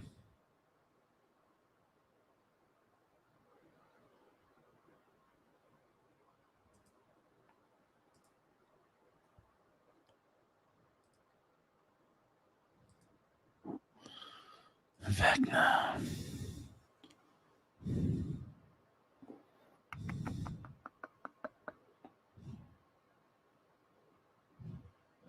Jason, I just started Stranger Things a couple weeks ago. I don't know. It's okay, but I don't think it's as good as it's been hyped up to be. Yeah, I do think it's by and large overhyped. I would agree with that. David says, I'm going to Utah next year, bars. Yeah, next year I think I'm going to try my hardest to do a West Coast trip. Now, I forget if last year is Utah and Vegas ever wrapped in with the Cali teams. Because when I went to see them, I forget what it was last year, but when I went like 5 years ago, it was the 3 California teams and Vegas was the last one. I forget the order of the first ones. I think it was San Jose, Anaheim, LA, then Vegas.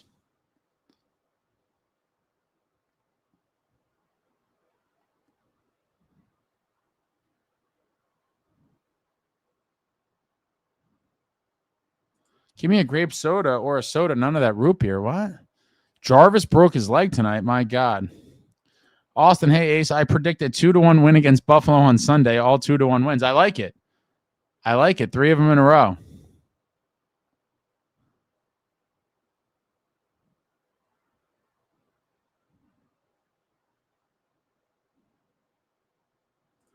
You're locked up for me. What does that mean? I'm locked up.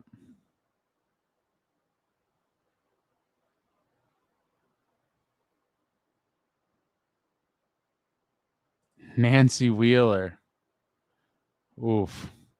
Nancy Wheeler, I'm a fan.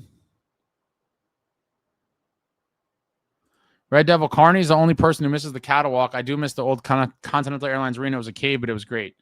Nothing remotely, I can't say nothing, but by and large, the Prudential Center has not had anywhere near the magical moments that the old arena did. And maybe it's because of the mummies or whatever the hell's buried under the arena. There really could be something to this. I'm not going to say it's definite, but I'm starting to have my suspicions because, it's just not the same. It is just not the same.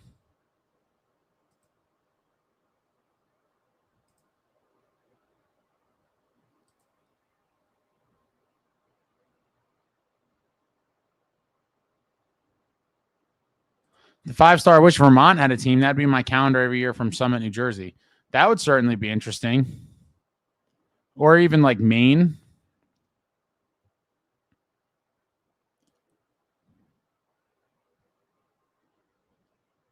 Saddam Hussein Fitzgerald says, okay, time to start drinking. No winding down anytime soon.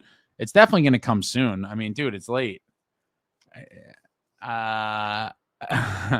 There's a lot of battling back and forth here about Nemo and Luke. Can we just agree they're both going to be studs?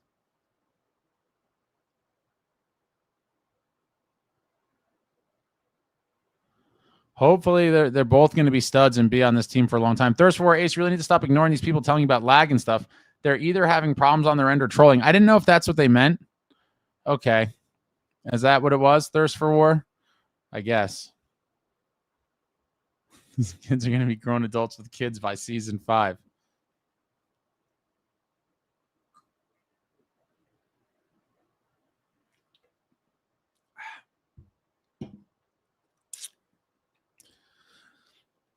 The cattle walk wasn't ideal in the moment, and the burgers at Continental were shit, but it's the experiences that were the best. Yeah, the whole thing, walking. I do miss the cattle walk. And then they eventually upgraded it to like that cement version, like the newer version of it. It's probably still there, I'd imagine.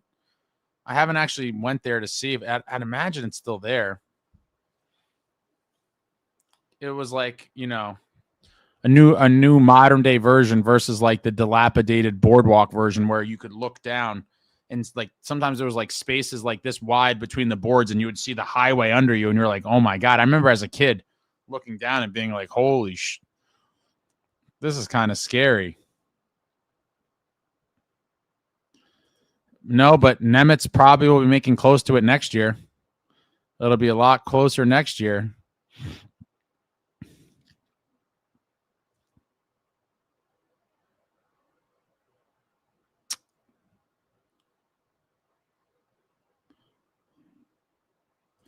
The 5-star, I think the only magic moment at Prue is 2012 against the Rangers.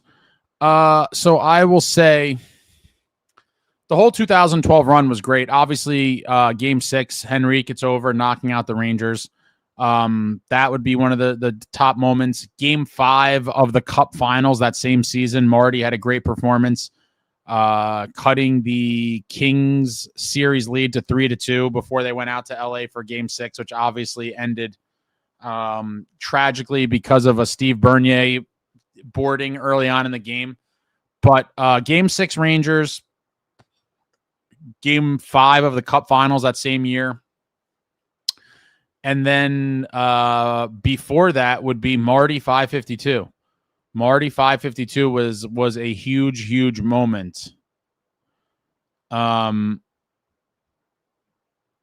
then it's crazy to think about, aside from that, the last 3 jersey retirements were all at the Rock. Scott Niedermayer, the great Martin Brodeur, and Patrick Elias all had their ceremonies at the Rock. And I'd have to count those as moments too, but they weren't technically on the ice. Or I guess they were on the ice, but not during gameplay. But those would be the highlights of the Prudential Center, literally. Marty 552, the 2012 Eastern Conference Finals, Game 6 against the Rangers, Game 5 of the Cup Finals. And that's pretty much it. I mean, and the jersey retirement ceremonies. Yeah, he's going to get paid this summer. Rolling 95 Ace, how's any team going to beat Colorado or Dallas? Feels like the East is very weak this year outside of Carolina. Every single team is mid. Yeah, wait till the playoffs roll around and tell me the Panthers are mid. They're going to be coming for blood. Saddam Hussein Fitzgerald, what's your favorite arena that you ever been to for another team? Ooh. I guess, are you talking strictly the arena? Or is that encompassing like the whole atmosphere and everything that goes with it? I miss staying at the Sheraton Meadowlands and going to CAA. Man, the old days. Route 3 wasn't stopping for you either. It certainly was not. I want to see a pic of the cattle walk. It's been so long.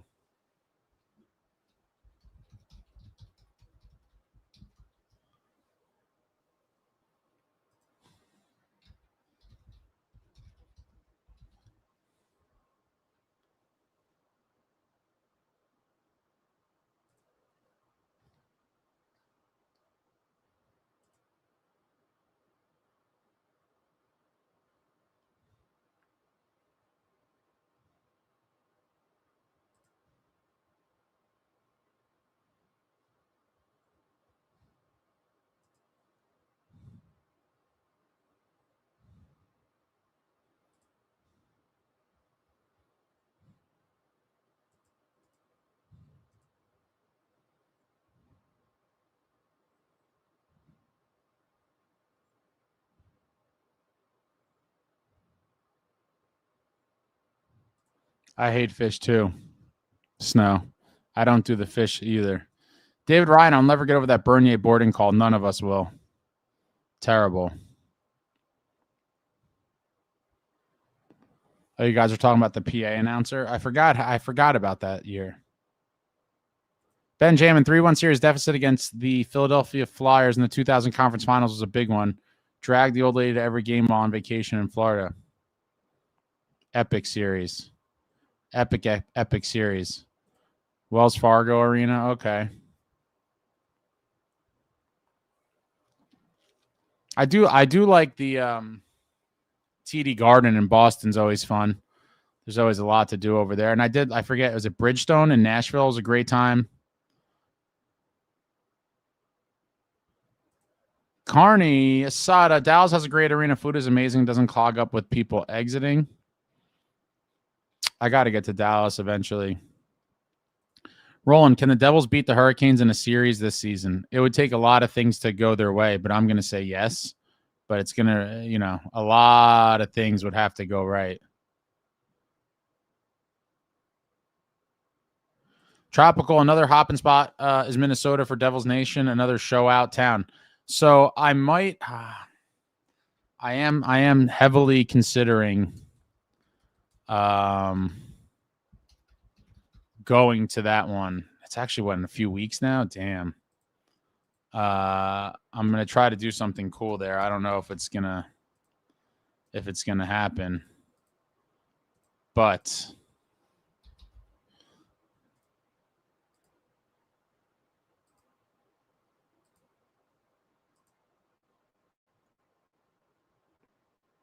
I'm considering it.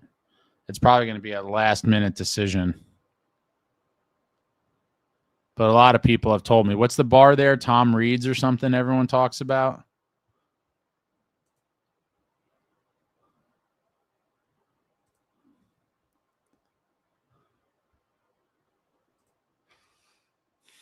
Been to Montreal, never been to a game there. It's on my list too. I've been to Montreal several times. Christopher, The Rock, best pregame rodizio in the nation, hands down.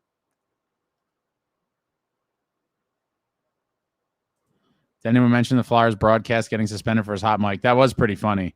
I don't know how they don't know when they're on live or not.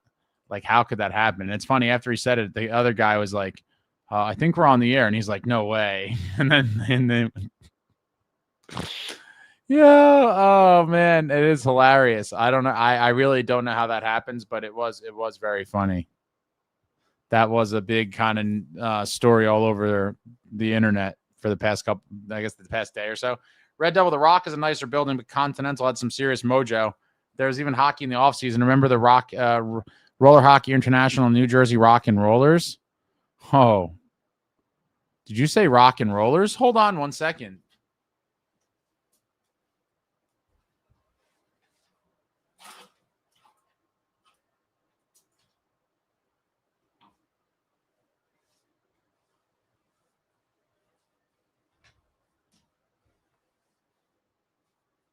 Yeesh. This thing is heat. Straight heat. What? Wow. What a jersey. This is just straight nostalgia to the veins, kids. And you got the notes across the bottom. This is just straight nostalgia to the dome. I'll just drape that over the back of my chair here. I might wear that to sleep tonight. Rock and Rollers. Let's go. That really was a great hot mic moment. Eric says, first game ever in 84, Devils Rangers, and I remember multiple dust-ups on that catwalk. Oh, yeah. Carney, what do we think next year's alternate will look like? Better be a black version of the regular jersey. I think that's what we're all rooting for.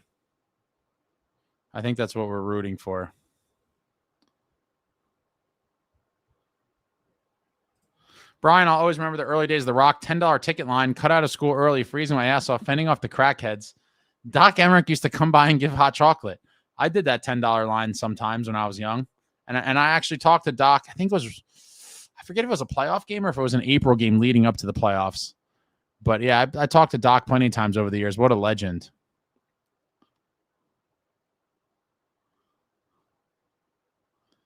Roland, any Super Bowl predictions this year? Wide open with... I haven't honestly followed, even though my fantasy team went on an incredible run, and I finished 12-2 in the regular season, finished off on an 11-game winning streak.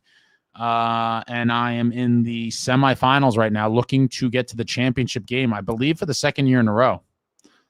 I'm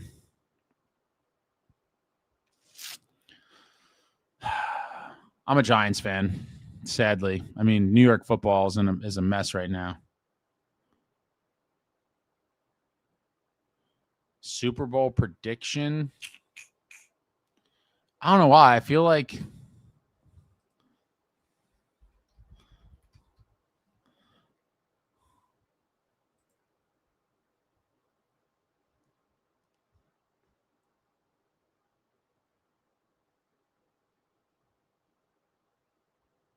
I feel like the Packers might make a run. I don't know. I had Jordan Love for fantasy because I had him and Purdy was hurt for a lot of the season, so I had to ride Love, and he had some big games for me. David, I used to get those nosebleed tickets. Did the Continental have any VIP? They had VIP, but it wasn't like what VIP is today. There was they had it called Gold Circle tickets, where you could go in like this little restaurant that was on the lower level. It was pretty cool, but it wasn't the same kind of thing as what they have now. Red Devil, the old janky catwalk was terrifying if you were a young kid. It certainly was a little bit, but I did like the thrill of it. 5-star, if you don't go to Fernandez or Ironbound before the game, you have missed out. Man, Fernandez is crazy. I haven't been there in years. But the last time I went, some years ago, I ate meat until I thought I was going to go face down on the table. For those that don't know, Fernandez is a rodizio place where they just keep bringing out meat and cutting it, and you just gorge yourself. Obviously, right up my alley. Phenomenal. Suk says, where's the dude that always has 150 viewers and you're only 90 likes? Let's get some likes for Ace. Yo, hit the thumbs up for your boy, you stingy people. Hit it for me and for our New Jersey Devils, who are now road warriors on this recent trip. 2 for 2. 4 beautiful points. Robert, I was offered a tryout with the Rock and Rollers, but I was making too much money at UPS here on Long Island. Damn, bro, you could have been a rock and roller. G Orlando, 552 is an epic night. One of my favorite, I mean, I think it would have to be the best regular season game, right? How would it not be? What a legendary night, especially growing up, watching Marty, and then to see him become the NHL all-time wins leader at the Rock. Truly special. Bring back the stripe on the jersey? Absolutely. Tropical, talking to 6 fans that were in our section tonight. Also, diehards out here to see the game. We'll be back. Told me they'd be at American Whiskey before Buffalo game. We travel and represent Devils Nation. Very nice. Very, very nice. Justin says, Packers to the Super Bowl. Bring Lombardi home back to Titletown. Ethan, I am bringing my pre-date to the game Sunday. Wish me luck, Ace. I got glass seats. Uh-oh. Wait, what is pre-date? You're a pre-dater too? I thought only Damien did that. You're doing a pre-date as well on the glass? Rough year, rough decade. Yeah, the decade-long rebuild. We're supposed to be living in the bright years right now. Jason says, Ace, let me get that Bud Ice sign. That's a nice prize. I bet it would be. Why don't I just send the Marty pads instead? We'll call it a day. Could be worse. I'm a Jets fan. At least you're not a Jets fan. That is straight up abuse. Angel says, Scat and Dar will be the Giants franchise pieces of the Giants and will rise to I don't know.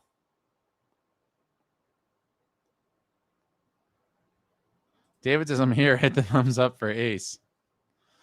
Thanks. Robert, not enough money, $500 a week. That's all they paid. I'd imagine all those guys had regular jobs, though, too, right? It couldn't have been like a full-time thing for $500 a week. Yeah, I'm wondering what a pre-date is, too. Red Devil, the Bell Center is a great arena. Unfortunately, every game is full of obnoxious Montreal fans. That's what I would expect. What is a pre-date? We need a Damien. Oh, man. Ethan says, not sure if I want to date her, so it's see how it goes. If it's good, then it's a date. Well, I think it's definitely a date. It just doesn't mean it doesn't indicate that you're dating. Angel says, love you, Ace. Hit that like, y'all. Good night. Thank you. Thank you. Hit the thumbs up. Hit the thumbs up. Oh, my God. Bring back Damian Bruner. Wow. I haven't thought about that name in quite some time.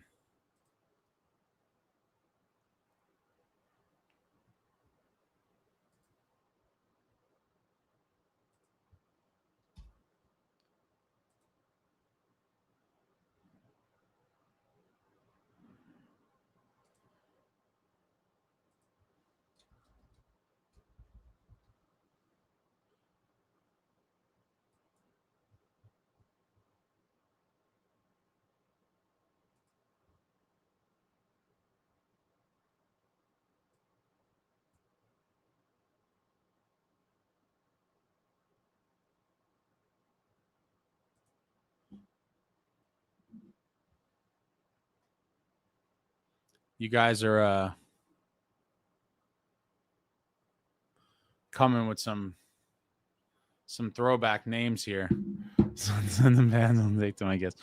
Oh, you have one of those jerseys, huh?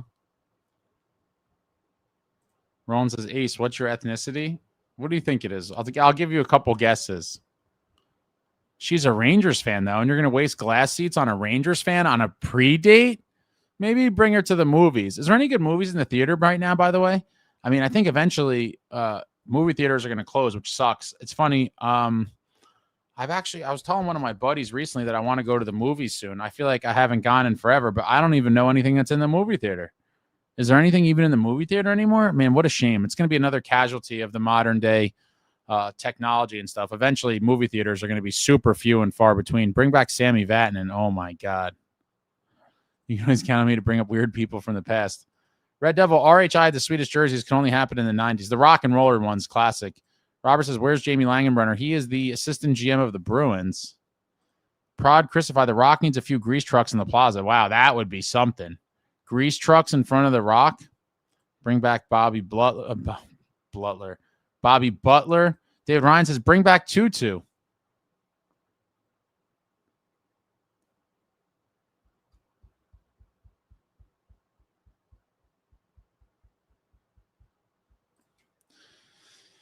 Hammy, Rock and Rollers had Manon Rayom. I went to a game hoping to see her, but she was only the backup. I had quite the crush on her. Her son, Dakota Rayom Mullen, is looking like a future NHLer. Interesting.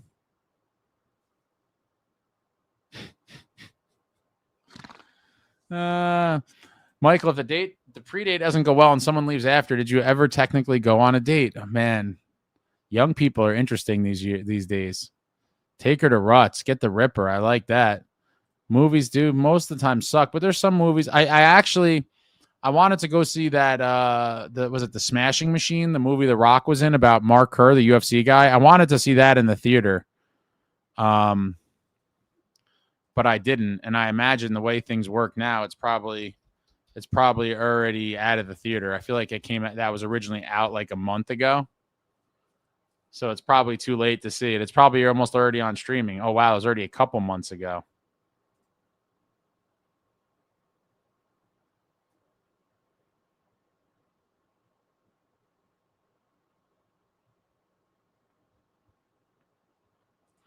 Unbelievable. It's literally only still in a theater in New York City. Yeah, I have no idea what's even in the theater. I'm just so disconnected. I did see that Sydney Sweeney hit the red carpet the other night for a movie, so I know about that one because that was all over the place.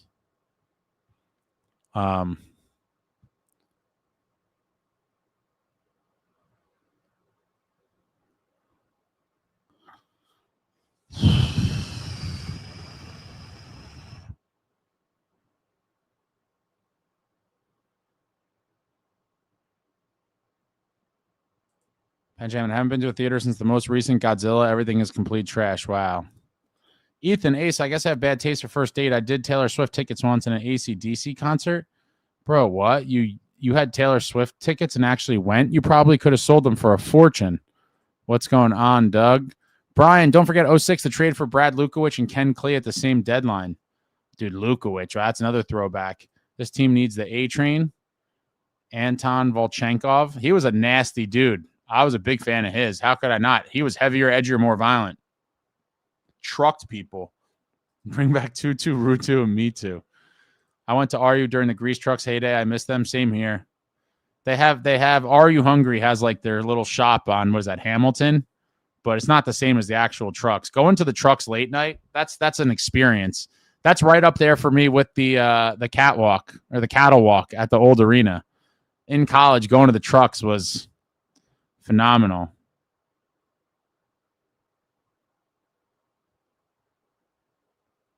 Brian says we better handle business against Buffalo. I certainly hope so. Bring back Grant Marshall.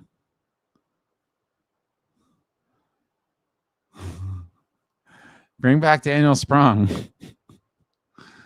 Oh, my God. Now you guys are just throwing out the most ridiculous throwback names in Devils history. I'm trying to think of some funny ones. I still haven't recovered from the Henrik Talander failure. Part of that 2012 team.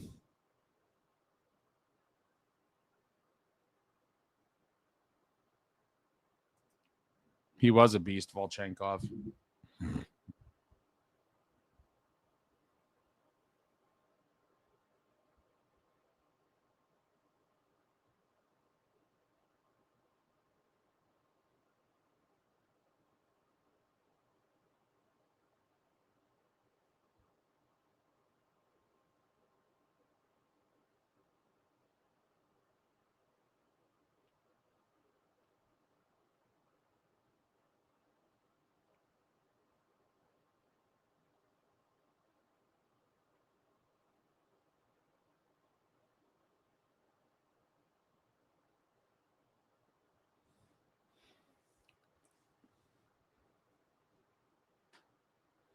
Ethan, I heard about this. Also had an experience on my NJ transit train hit another train in Montclair. I heard about this.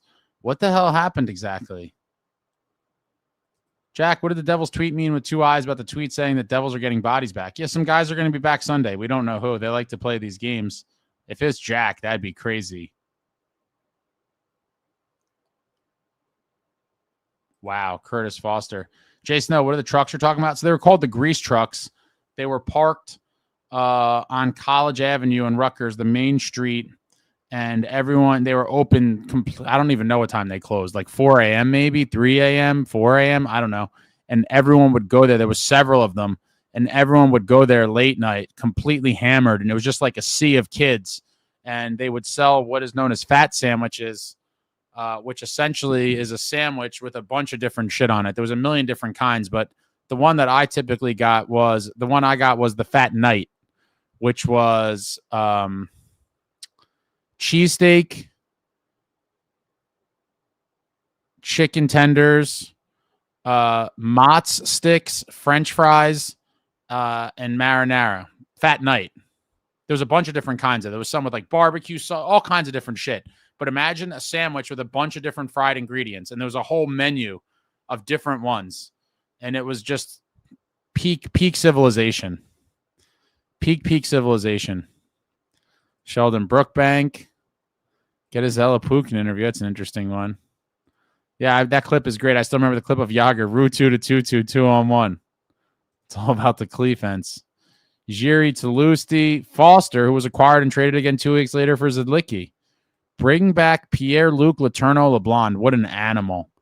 One of the best fights in Devils history was when Pierre-Luc Letourneau-Leblond fought Cam Jansen for nearly 3 minutes. Completely insane. When Cam was a member of the St. Louis Blues, they had an epic scrap. So we all know Ace is a big Jacob Josephson guy in Tedenby. Man, we had so much hope for those guys. Just never happened. Bobby Farnham, bring back Mike Peluso. Ilka Pickarainen. Oh, my God. What's going on, Evan? Brian Gibbons. Nicholas Bergforce. Wow. We got a David Hale, Tyler Kennedy, Johan Moose Hedberg. Jack says it's got to be Jack if they're posting the eyes. They're not going to do that with anyone else. Plus, they have a link for tickets. People pay to watch me play. No way. I didn't see that. Hold up. If they wrote that, then it's definitely Jack.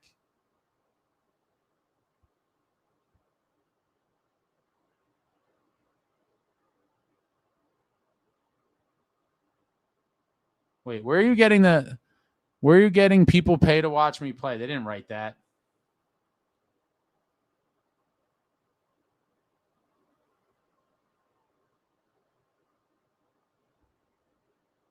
They're just trying to sell tickets. I thought they wrote that.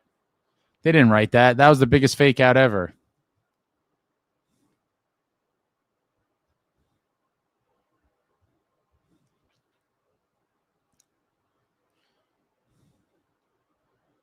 Loved Hedberg.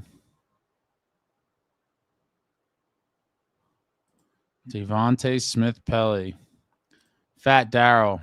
I think the Darryl was pretty close to the Knight, if I'm not mistaken. Let me see what the difference was. The Darryl just had one thing less. I think the Knight was essentially the Darryl plus something else.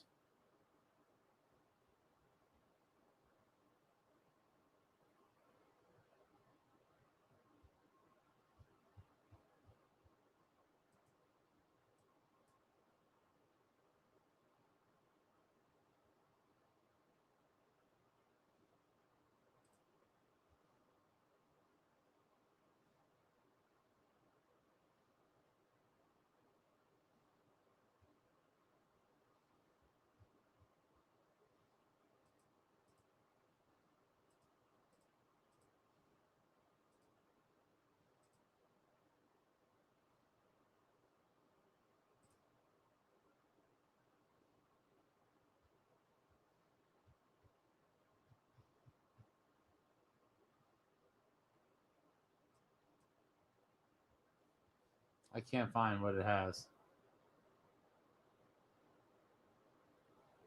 Oh, here it is. All right. Fat Daryl.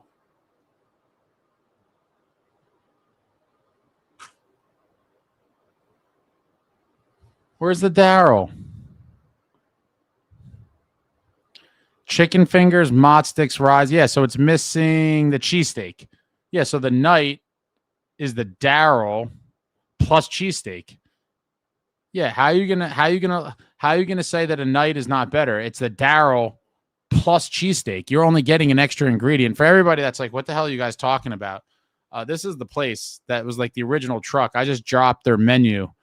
Link in the description, so you could, link in the chat, so you could see the types of sandwiches we're talking about here. And my God, they're crazy. Completely bombed.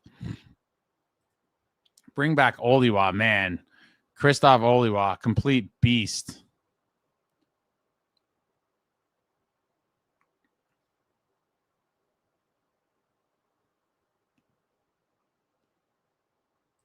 I practiced with Dale Purinton. Oh, my God, dude. He was a killer.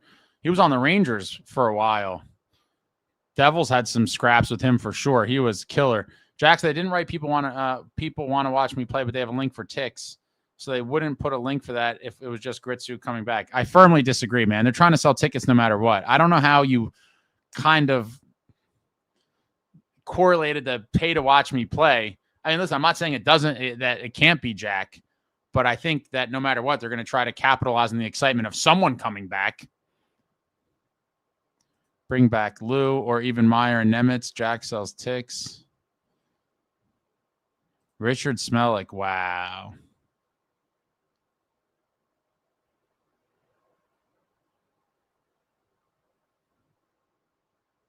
I want to see Fitz make a trade. Don't hold your breath. I just dropped the menu in the chat. David Schlemko. Tropical movie theaters like indoor malls, relics of yesteryear. Movies certainly dwindling across the nation. Yeah, malls. I think malls are always going to be kind of a thing in New Jersey because New Jersey is a wealthier state overall, and there's a lot of people. But like, there's like series I've seen on YouTube and different like documentaries where people go like in the Midwest and stuff, or in Florida, parts of Florida, and they like tour completely vacant, empty shopping malls. Favorite concert? Oof. Wow.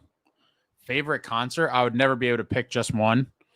I've been to so many phenomenal concerts in my day. I can never pick just one. Favorite concert? Ooh. I'd have to think about that. I've been to some stellar concerts.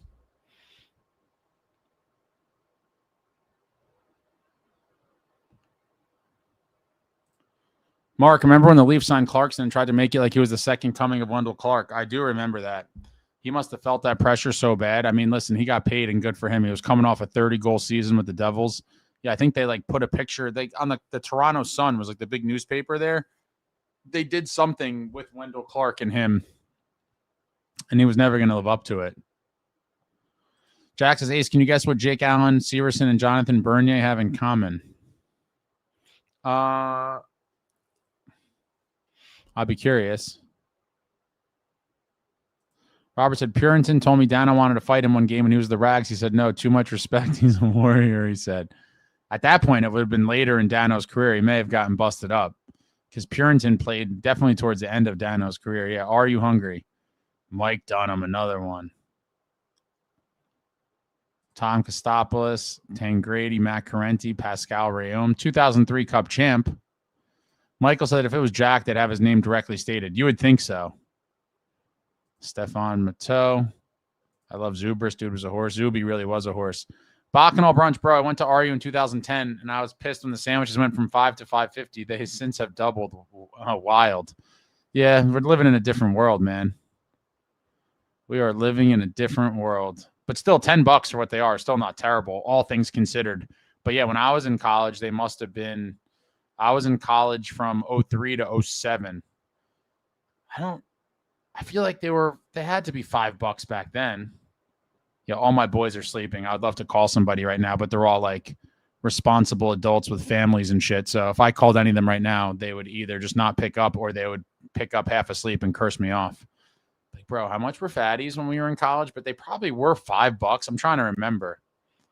Nicholas Bergforce. Jack says Livingston Mall is a ghost town. So I was there maybe a few months ago. Yo, it's depressing. I don't even know how that mall's open.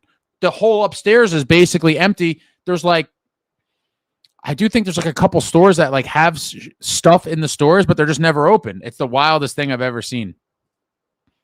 I am from northern New Jersey. Bring back Brian Gianta. Zubris was a beast. He had a house close to mine in Tom's River. Interesting. I would have never pegged Zuby for a Tom's River guy. There's a drive-in theater in South New Jersey that plays old movies, but your ticket gets you 2 played back-to-back. I think my nephews would like a drive-in movie, but the kids nowadays can't sit still.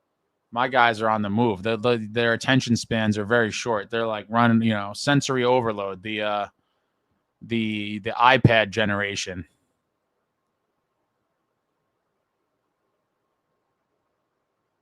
Five stars. We're so cap strapped. We have no chance of getting a big fish. I kind of agree with that. Ethan says Willowbrook Mall is the best mall in NJ. Dude, Willowbrook Mall sucks. Come on, man. Willowbrook Mall is the best mall in New Jersey. Have you been to any other malls in New Jersey? Willowbrook's painful.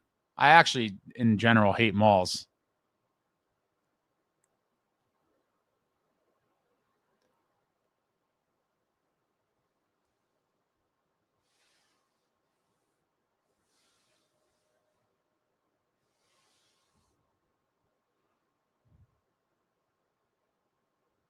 Corey Schwab, legend. Pat Maroon, prime big rig would be good right now. Yeah. I wanted him to come back for several years, like in the past 5 years. Never panned out, but I'm glad he got all those rings. Good for him. With Tampa and the Blues. All the malls are dead. Holidays and back to school.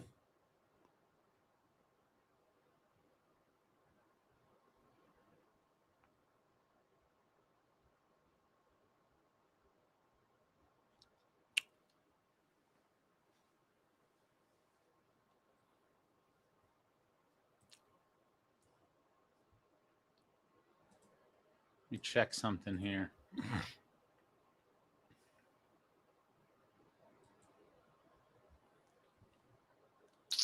The town, bro. I can't give the exact town, but I'll say in the Little Falls area.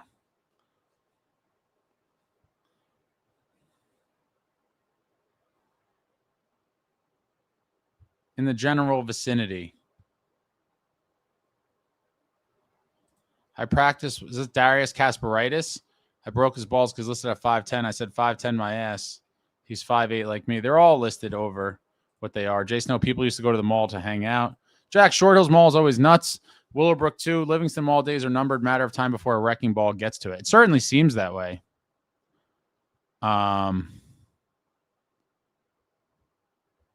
It certainly seems that way, but I think there's a lot of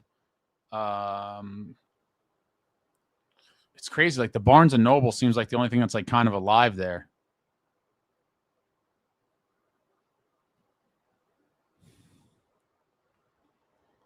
Good night, Justin. Right on some Garden State Plaza and Short Hills. I don't like Garden State Plaza. I don't really like any malls, I guess, but those are decent ones, I suppose. But malls are like my worst nightmare. Just lots of people and chaos. I typically avoid them at all costs, unless I absolutely have to. When I go to Willowbrook, I follow Mike Damone's 5-point plan. What exactly is that? I actually had to go to the mall a couple months ago, but I was very strategic. I had to go to Willowbrook, and I parked outside of Macy's. I went directly into Macy's, got what I needed, and left. I never actually entered like the main mall. It was perfect. Paramus Park Mall's dead. Haven't been there in forever. Bridgewater, haven't been there since my college days. Quebec Sans Frontiers were third in the league despite all the injuries and absences. When the team is healthy, we're very good, and Fitz will be making a move at the deadline. At the deadline, eh? Let's see.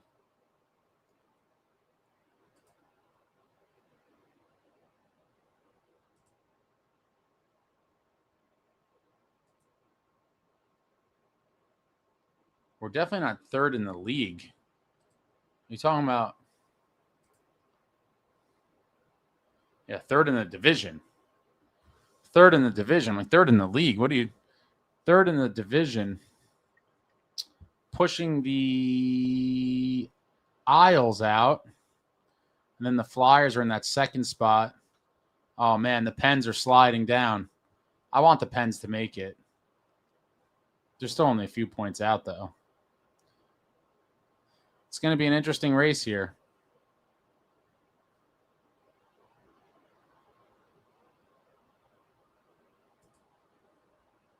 Amazon is destroying the world. Amazon's destroying the world, but people want to buy everything on there, and when there's nothing left to go to in real life, they could all thank their Amazon dependents for it.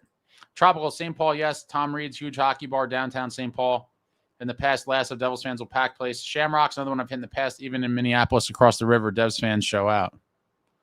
Okay.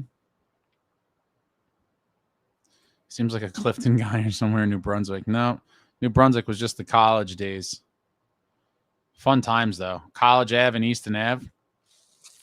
The good old days. The good old days. Either nowadays, me and the boys at Montclair State, we get wasted and go into town bar hopping. Ace, watch out, I might get wasted and stomp by your house. What bar? What do you go to, Jake's? Are you at Montclair State, Evan? Are you a student?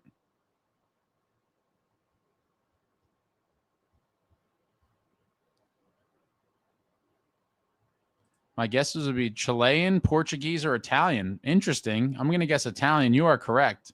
I guess Bloomfield. Close. Retail has been on life support. Jack said, someone once said to me about Livingston Mall, more people go there to shoplift than to shop. I don't even know what you're going to go to shoplift there. There's like 5 stores open. I think the food court is completely closed. Maybe there's one thing open. Is the Popeye still open in there? It might be the only thing. Bacchanal brunch, they were $5 all throughout high school, hence the outrage. But to your point, $10 is a good deal for a day's worth of calories. Good memories pair nicely with the Devils win. Willowbrook Malls in Wayne.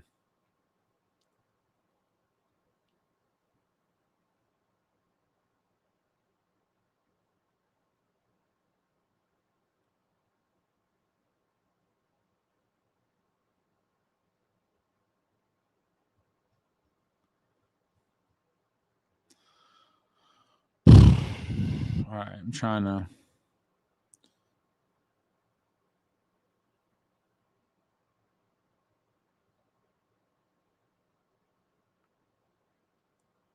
Yeah, right. Alpine. I wish. Yeah, guys, technically I live in Covey's old mansion. Don't tell nobody.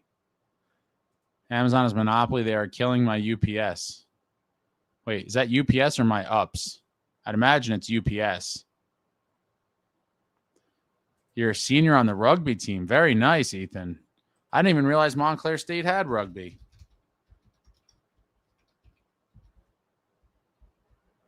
The diner that used to be over there was amazing. It's called Six Brothers Diner, but it got closed, and now it's like some barbecue spot. I don't even know if it ever opened.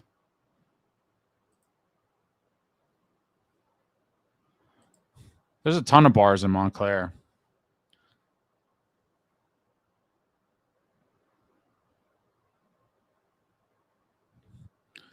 CC, a lot of people live in Alpine. I think Chris Rock lived there at one point. A lot of people lived in Alpine. I speak French. Sorry, third in the Metro. I got you. No worries. I was just you free. I'm like, wait a minute. I thought I was missing something here. Jack, Ace, who is the most famous person you happen to have a chance encounter with? Someone you just ran into out of the blue.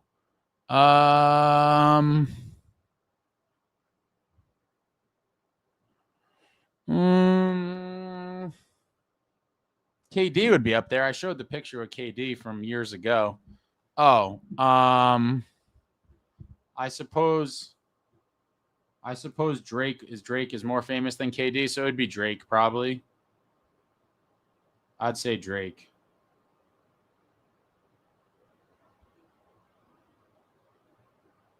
Or James Gandolfini. Drake is more famous than James Gandolfini. Yeah, I think it would have to be Drake. I don't see Drake. It has to be Drake. I think. right? I mean, I would consider he's pretty worldwide famous.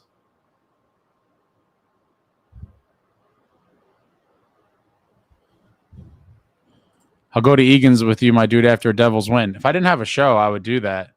I haven't been to Egan's in a minute.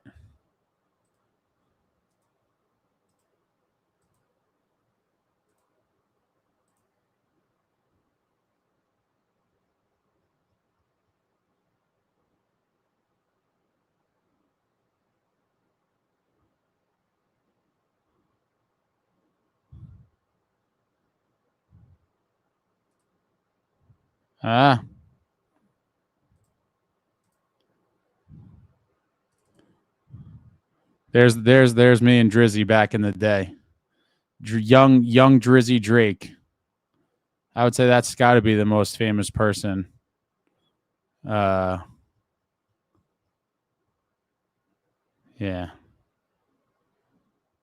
Got to be Drizzy. But Gandolfini is probably up there too.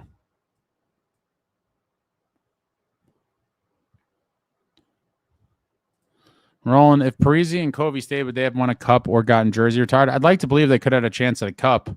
Parisi definitely would have had his jersey retired if he was a lifetime Devil, for sure. I actually just had this conversation with my buddy Matt. Shout out to Matt. Yeah, Zach was putting together some great seasons for the Devils. He would have had a nice career as a Devil. His jersey definitely would have been retired, and I think they would have had a chance at a cup, but that obviously didn't happen. Okay, district manager at UPS. Third in the Metro. Sorry, I speak French. I'm a Devils fan because of the GOAT, Martin Brodeur. What a great reason to be a Devils fan.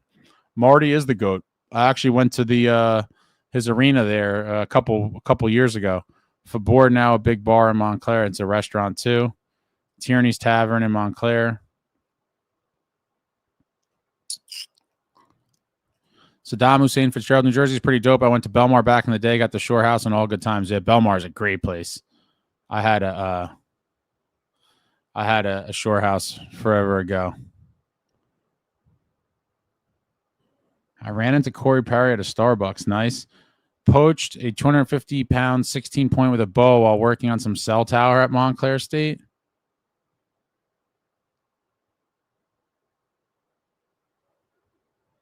Good night, David. You saw Pat Maroon at Newark Airport, eh? Ace, what's your favorite Aubrey Graham song from Nothing Was the Same? Let me see.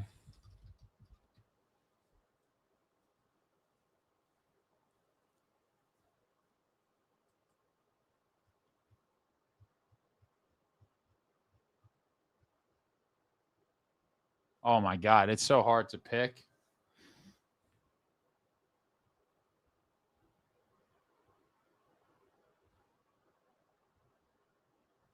I don't even know how I would pick that.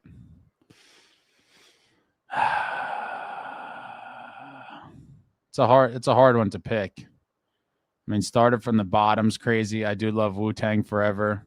Worst Behavior is great. The Language is great. Pound Cake is a classic. If I had to pick one,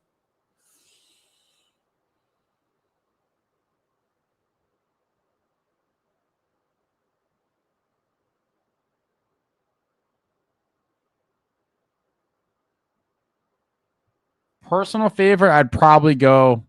If I had to pick, I'd probably pick Worst Behavior, but it had like significance to me at a weird time. But a lot of good ones on there.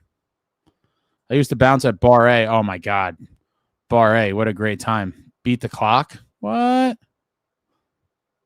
Not among people from NJ. James is more famous. I mean, I don't think he's even more famous in New Jersey, but definitely. That was no spray tan, dog. That was just summer rays. No spray tan here. Never spray tanned in my life. I get very dark in the summer, as some of you may have noticed. You're a funny guy. Robert, I ran into Jerry Seinfeld driving for UPS at a 7-Eleven in the late 90s. I kept saying the line from Face Painter, got to support the team. He laughed and bought my coffee. That's awesome. That was a younger version of myself. Tradewinds and Seabright. I've actually never been there. Jack said someone on WFAN was saying that Lundqvist was better than Brodeur. Thoughts?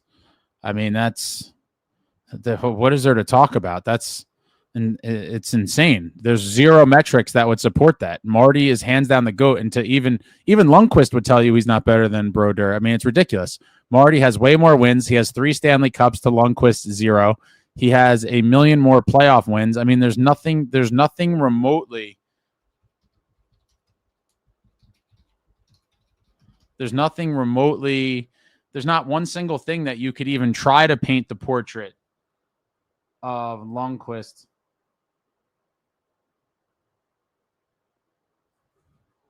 Yeah, I mean, that's just lunacy. Red Devil says, imagine a world where Pens fans didn't make everything about Sid all the time. I can't. I mean, Sid's an all-time great. I have nothing but respect for Sid. I can't even be mad at them for it. Your predate is on the Seton Hall women's rugby team? Oh, my God. This is very interesting.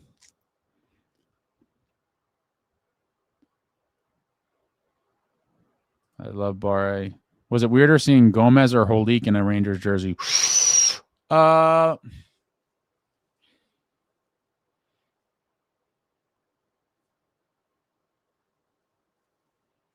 They're both strange, but probably Holik because it happened first. So then it was bizarre to see Gomer too, but you already had the Holik experience, so it kind of, I don't know, made it less. Do you have a photo with Gandolfini? Of course I do. You want to see the Gandolfini photo? I have to see if I can find it. Of course I have a photo with Gandolfini. It's a pretty funny story. He was kind of pissed. I actually met him a few times, but only took the photo once. Long story short, it was my senior year at Rutgers, at RU. And it was the last home game of the 2000.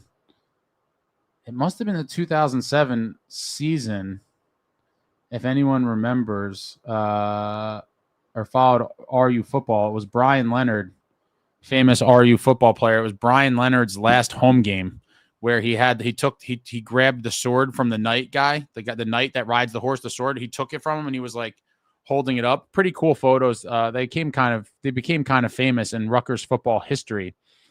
But it was after that game, near like where the players come out and everyone was like talking to the players and stuff. And I saw Gandolfini walk out and I was like, what? I lost my mind. And I immediately, and this is pre camera phones. So I was always, and it kind of ties into the devil shit too, because I always liked to document stuff even when I was younger. I always had digital cameras and stuff before cell phone had cameras. So like devil stuff I used to document. I used to just like documenting stuff. I was very into like photography and video. And I always had a digital camera with me, and Gandolfini walked out and like nobody either recognized him or cared. And everyone was talking to the RU football players. And I and I immediately went up to him, and all my buddies had went back to my house to continue drinking after the game. I was like, I'm going to go see what's going on over there. I'll meet you guys back. And he walked out, and I was like, holy shit. I went up to him. I started talking to him, and he was like not happy about it. He was like, oh, this should be about the players. And I was like, no offense, sir. I'm like, these players are not as significant in the history of my life as you are. And the nearest person to me was a player on the team at the time who had a taste of the NFL, Taekwon Underwood. And I was like, Taekwon, can you take a photo for me? And I gave Taekwon Underwood my digital camera. It was a Sony Cybershot. And that is a young ace. That is probably 21? 21? Yeah, 21 years old with James Gandolfini outside of the Rutgers football headquarters. What a time to be alive. What a time to be alive.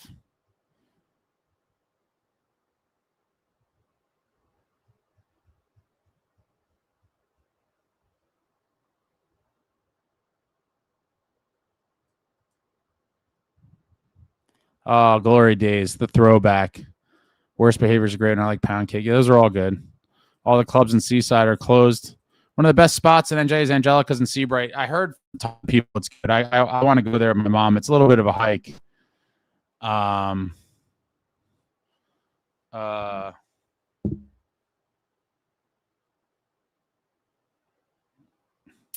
eventually make it there. I got to figure out something else to do. Jenks is just a bunch of old folks doing blow on homeless people, man. I was there in the summer for a very quick couple beverages. Running, did you ban SST? He hasn't been around late. I'm worried. Yeah, he got banned. Inappropriateness. I met that D-bag Alec Baldwin pumping fuel in the LIE. I asked him what second prize was. Great scene from a movie. Great scene. Jackson, guy in the fan was saying, take away Vezinas and Cups, then Lundqvist is the better physical goalie. That's ridiculous. I mean, I would have, if I heard that, I would have called up and ripped the guy a new one. I'd be like, yeah, take away. It's just ridiculous. It's just so ridiculous. Gomer.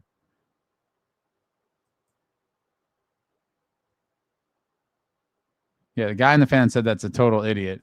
Saddam Hussein says Ace owns Fanatics and all these famous people he has picks with work for him. I wish, man.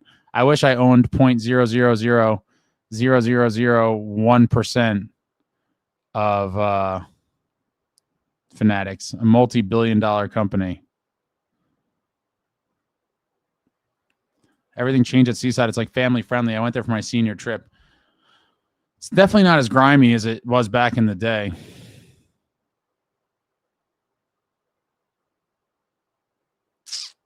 If someone thinks Lundqvist is better than Brodeur, they probably also think Ben Bishop is better than Brodeur too. Yeah, it's wild.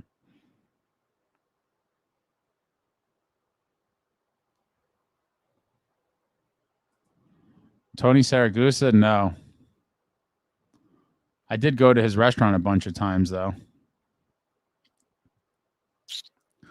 I haven't followed wrestling in forever, but if you're talking all time, I would go Stone Cold for sure.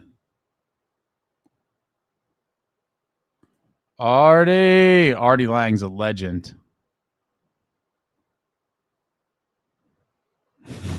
My brother fought Tim Robbins at Chelsea Piers Open Hockey in 99. He was 16 and Robbins slashed him. He was like 35. Dude, that's hilarious. Did your brother pummel him? Roland, is Dougie Hamilton untradeable this season? I'm going to say no. He might need the offseason to ramp up his play again. Dude has one assist in like his last 20 games. Didn't know Utah had DeSimone and Marino. I think a team will take him. I don't know if we're going to have to retain a little bit or add a pick or something, but I do think there will be a team that would have a need for him. The problem is it has to be a team that's on his list. So you're looking for a very specific situation for Fitz to pull something off.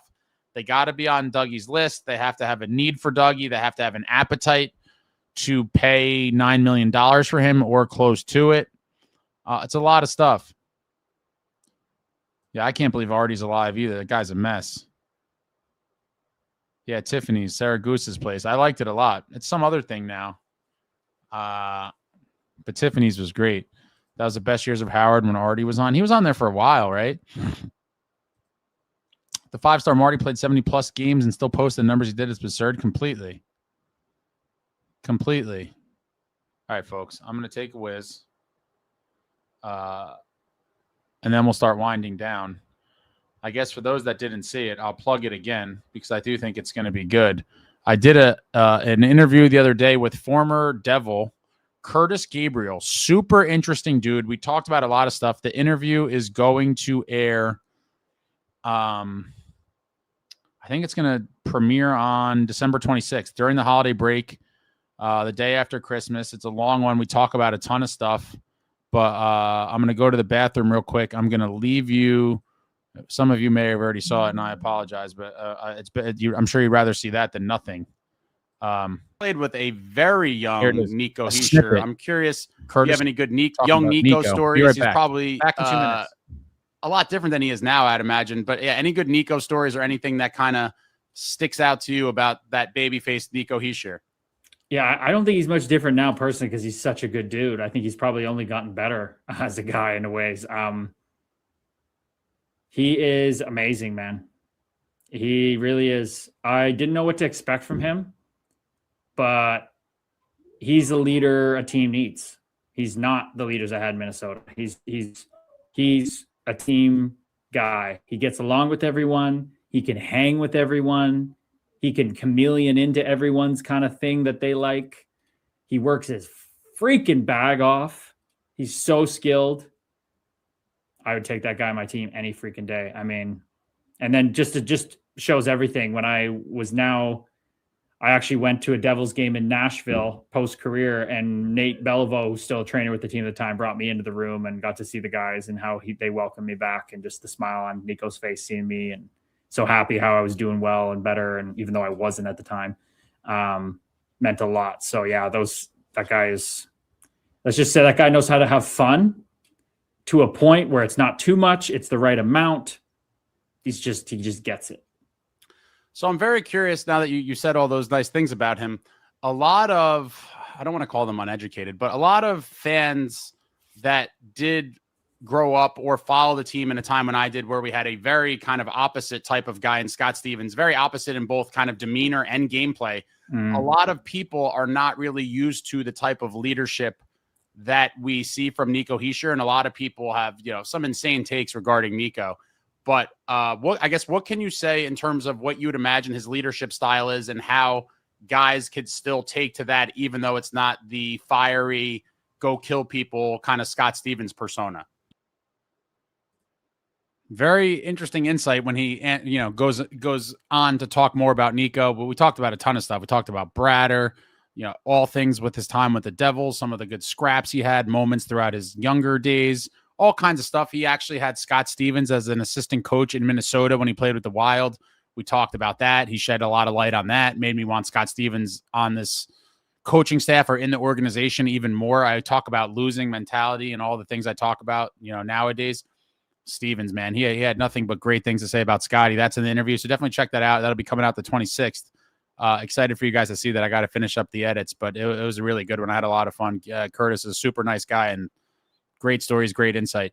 Brian Ace, remember the old lad of Continental where you could catch the players driving out and get autographs? Yeah, I also met a bunch of them. They would walk out of the winners circle over there too. Met a ton of players back in the day over there too. Jersey's like a year or two sober, and you're talking about Artie. All right, guys, that's it. I'm done. I'm done, guys. I'm beaten down. It's late. We're riding high, though. Victory drinks.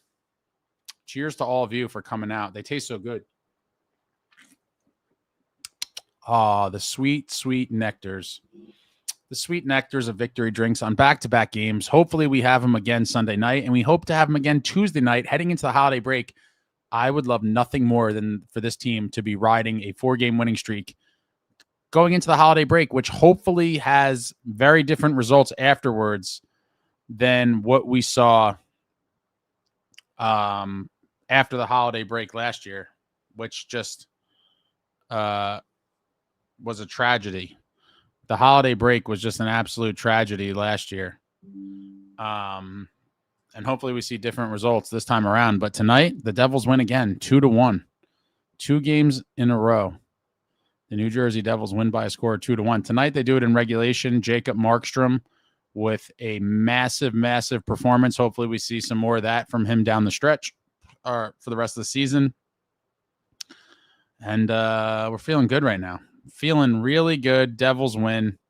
And like I said, hope we are celebrating with some more victory drinks Sunday night. I'll be back soon. Tons of things in the works. As always, again, I think it's going to be the 26th. The Curtis Gabriel interview will be coming out. Definitely check it out. Really good stuff in there. Very good insight, and we just talk about a ton. Great dude. And that's it, guys. Hit the thumbs up on your way out. I got some other things in the works as well. Trying to ratchet it up a little bit here. Hopefully this team takes us on a long, deep playoff run. I want to be drinking those playoff beers on the Plaza in May and June. May and June beers on Championship Plaza. Thank you all for watching. I love you all. Like, comment, subscribe, and all that jazz. Until next time, friends, Let's go.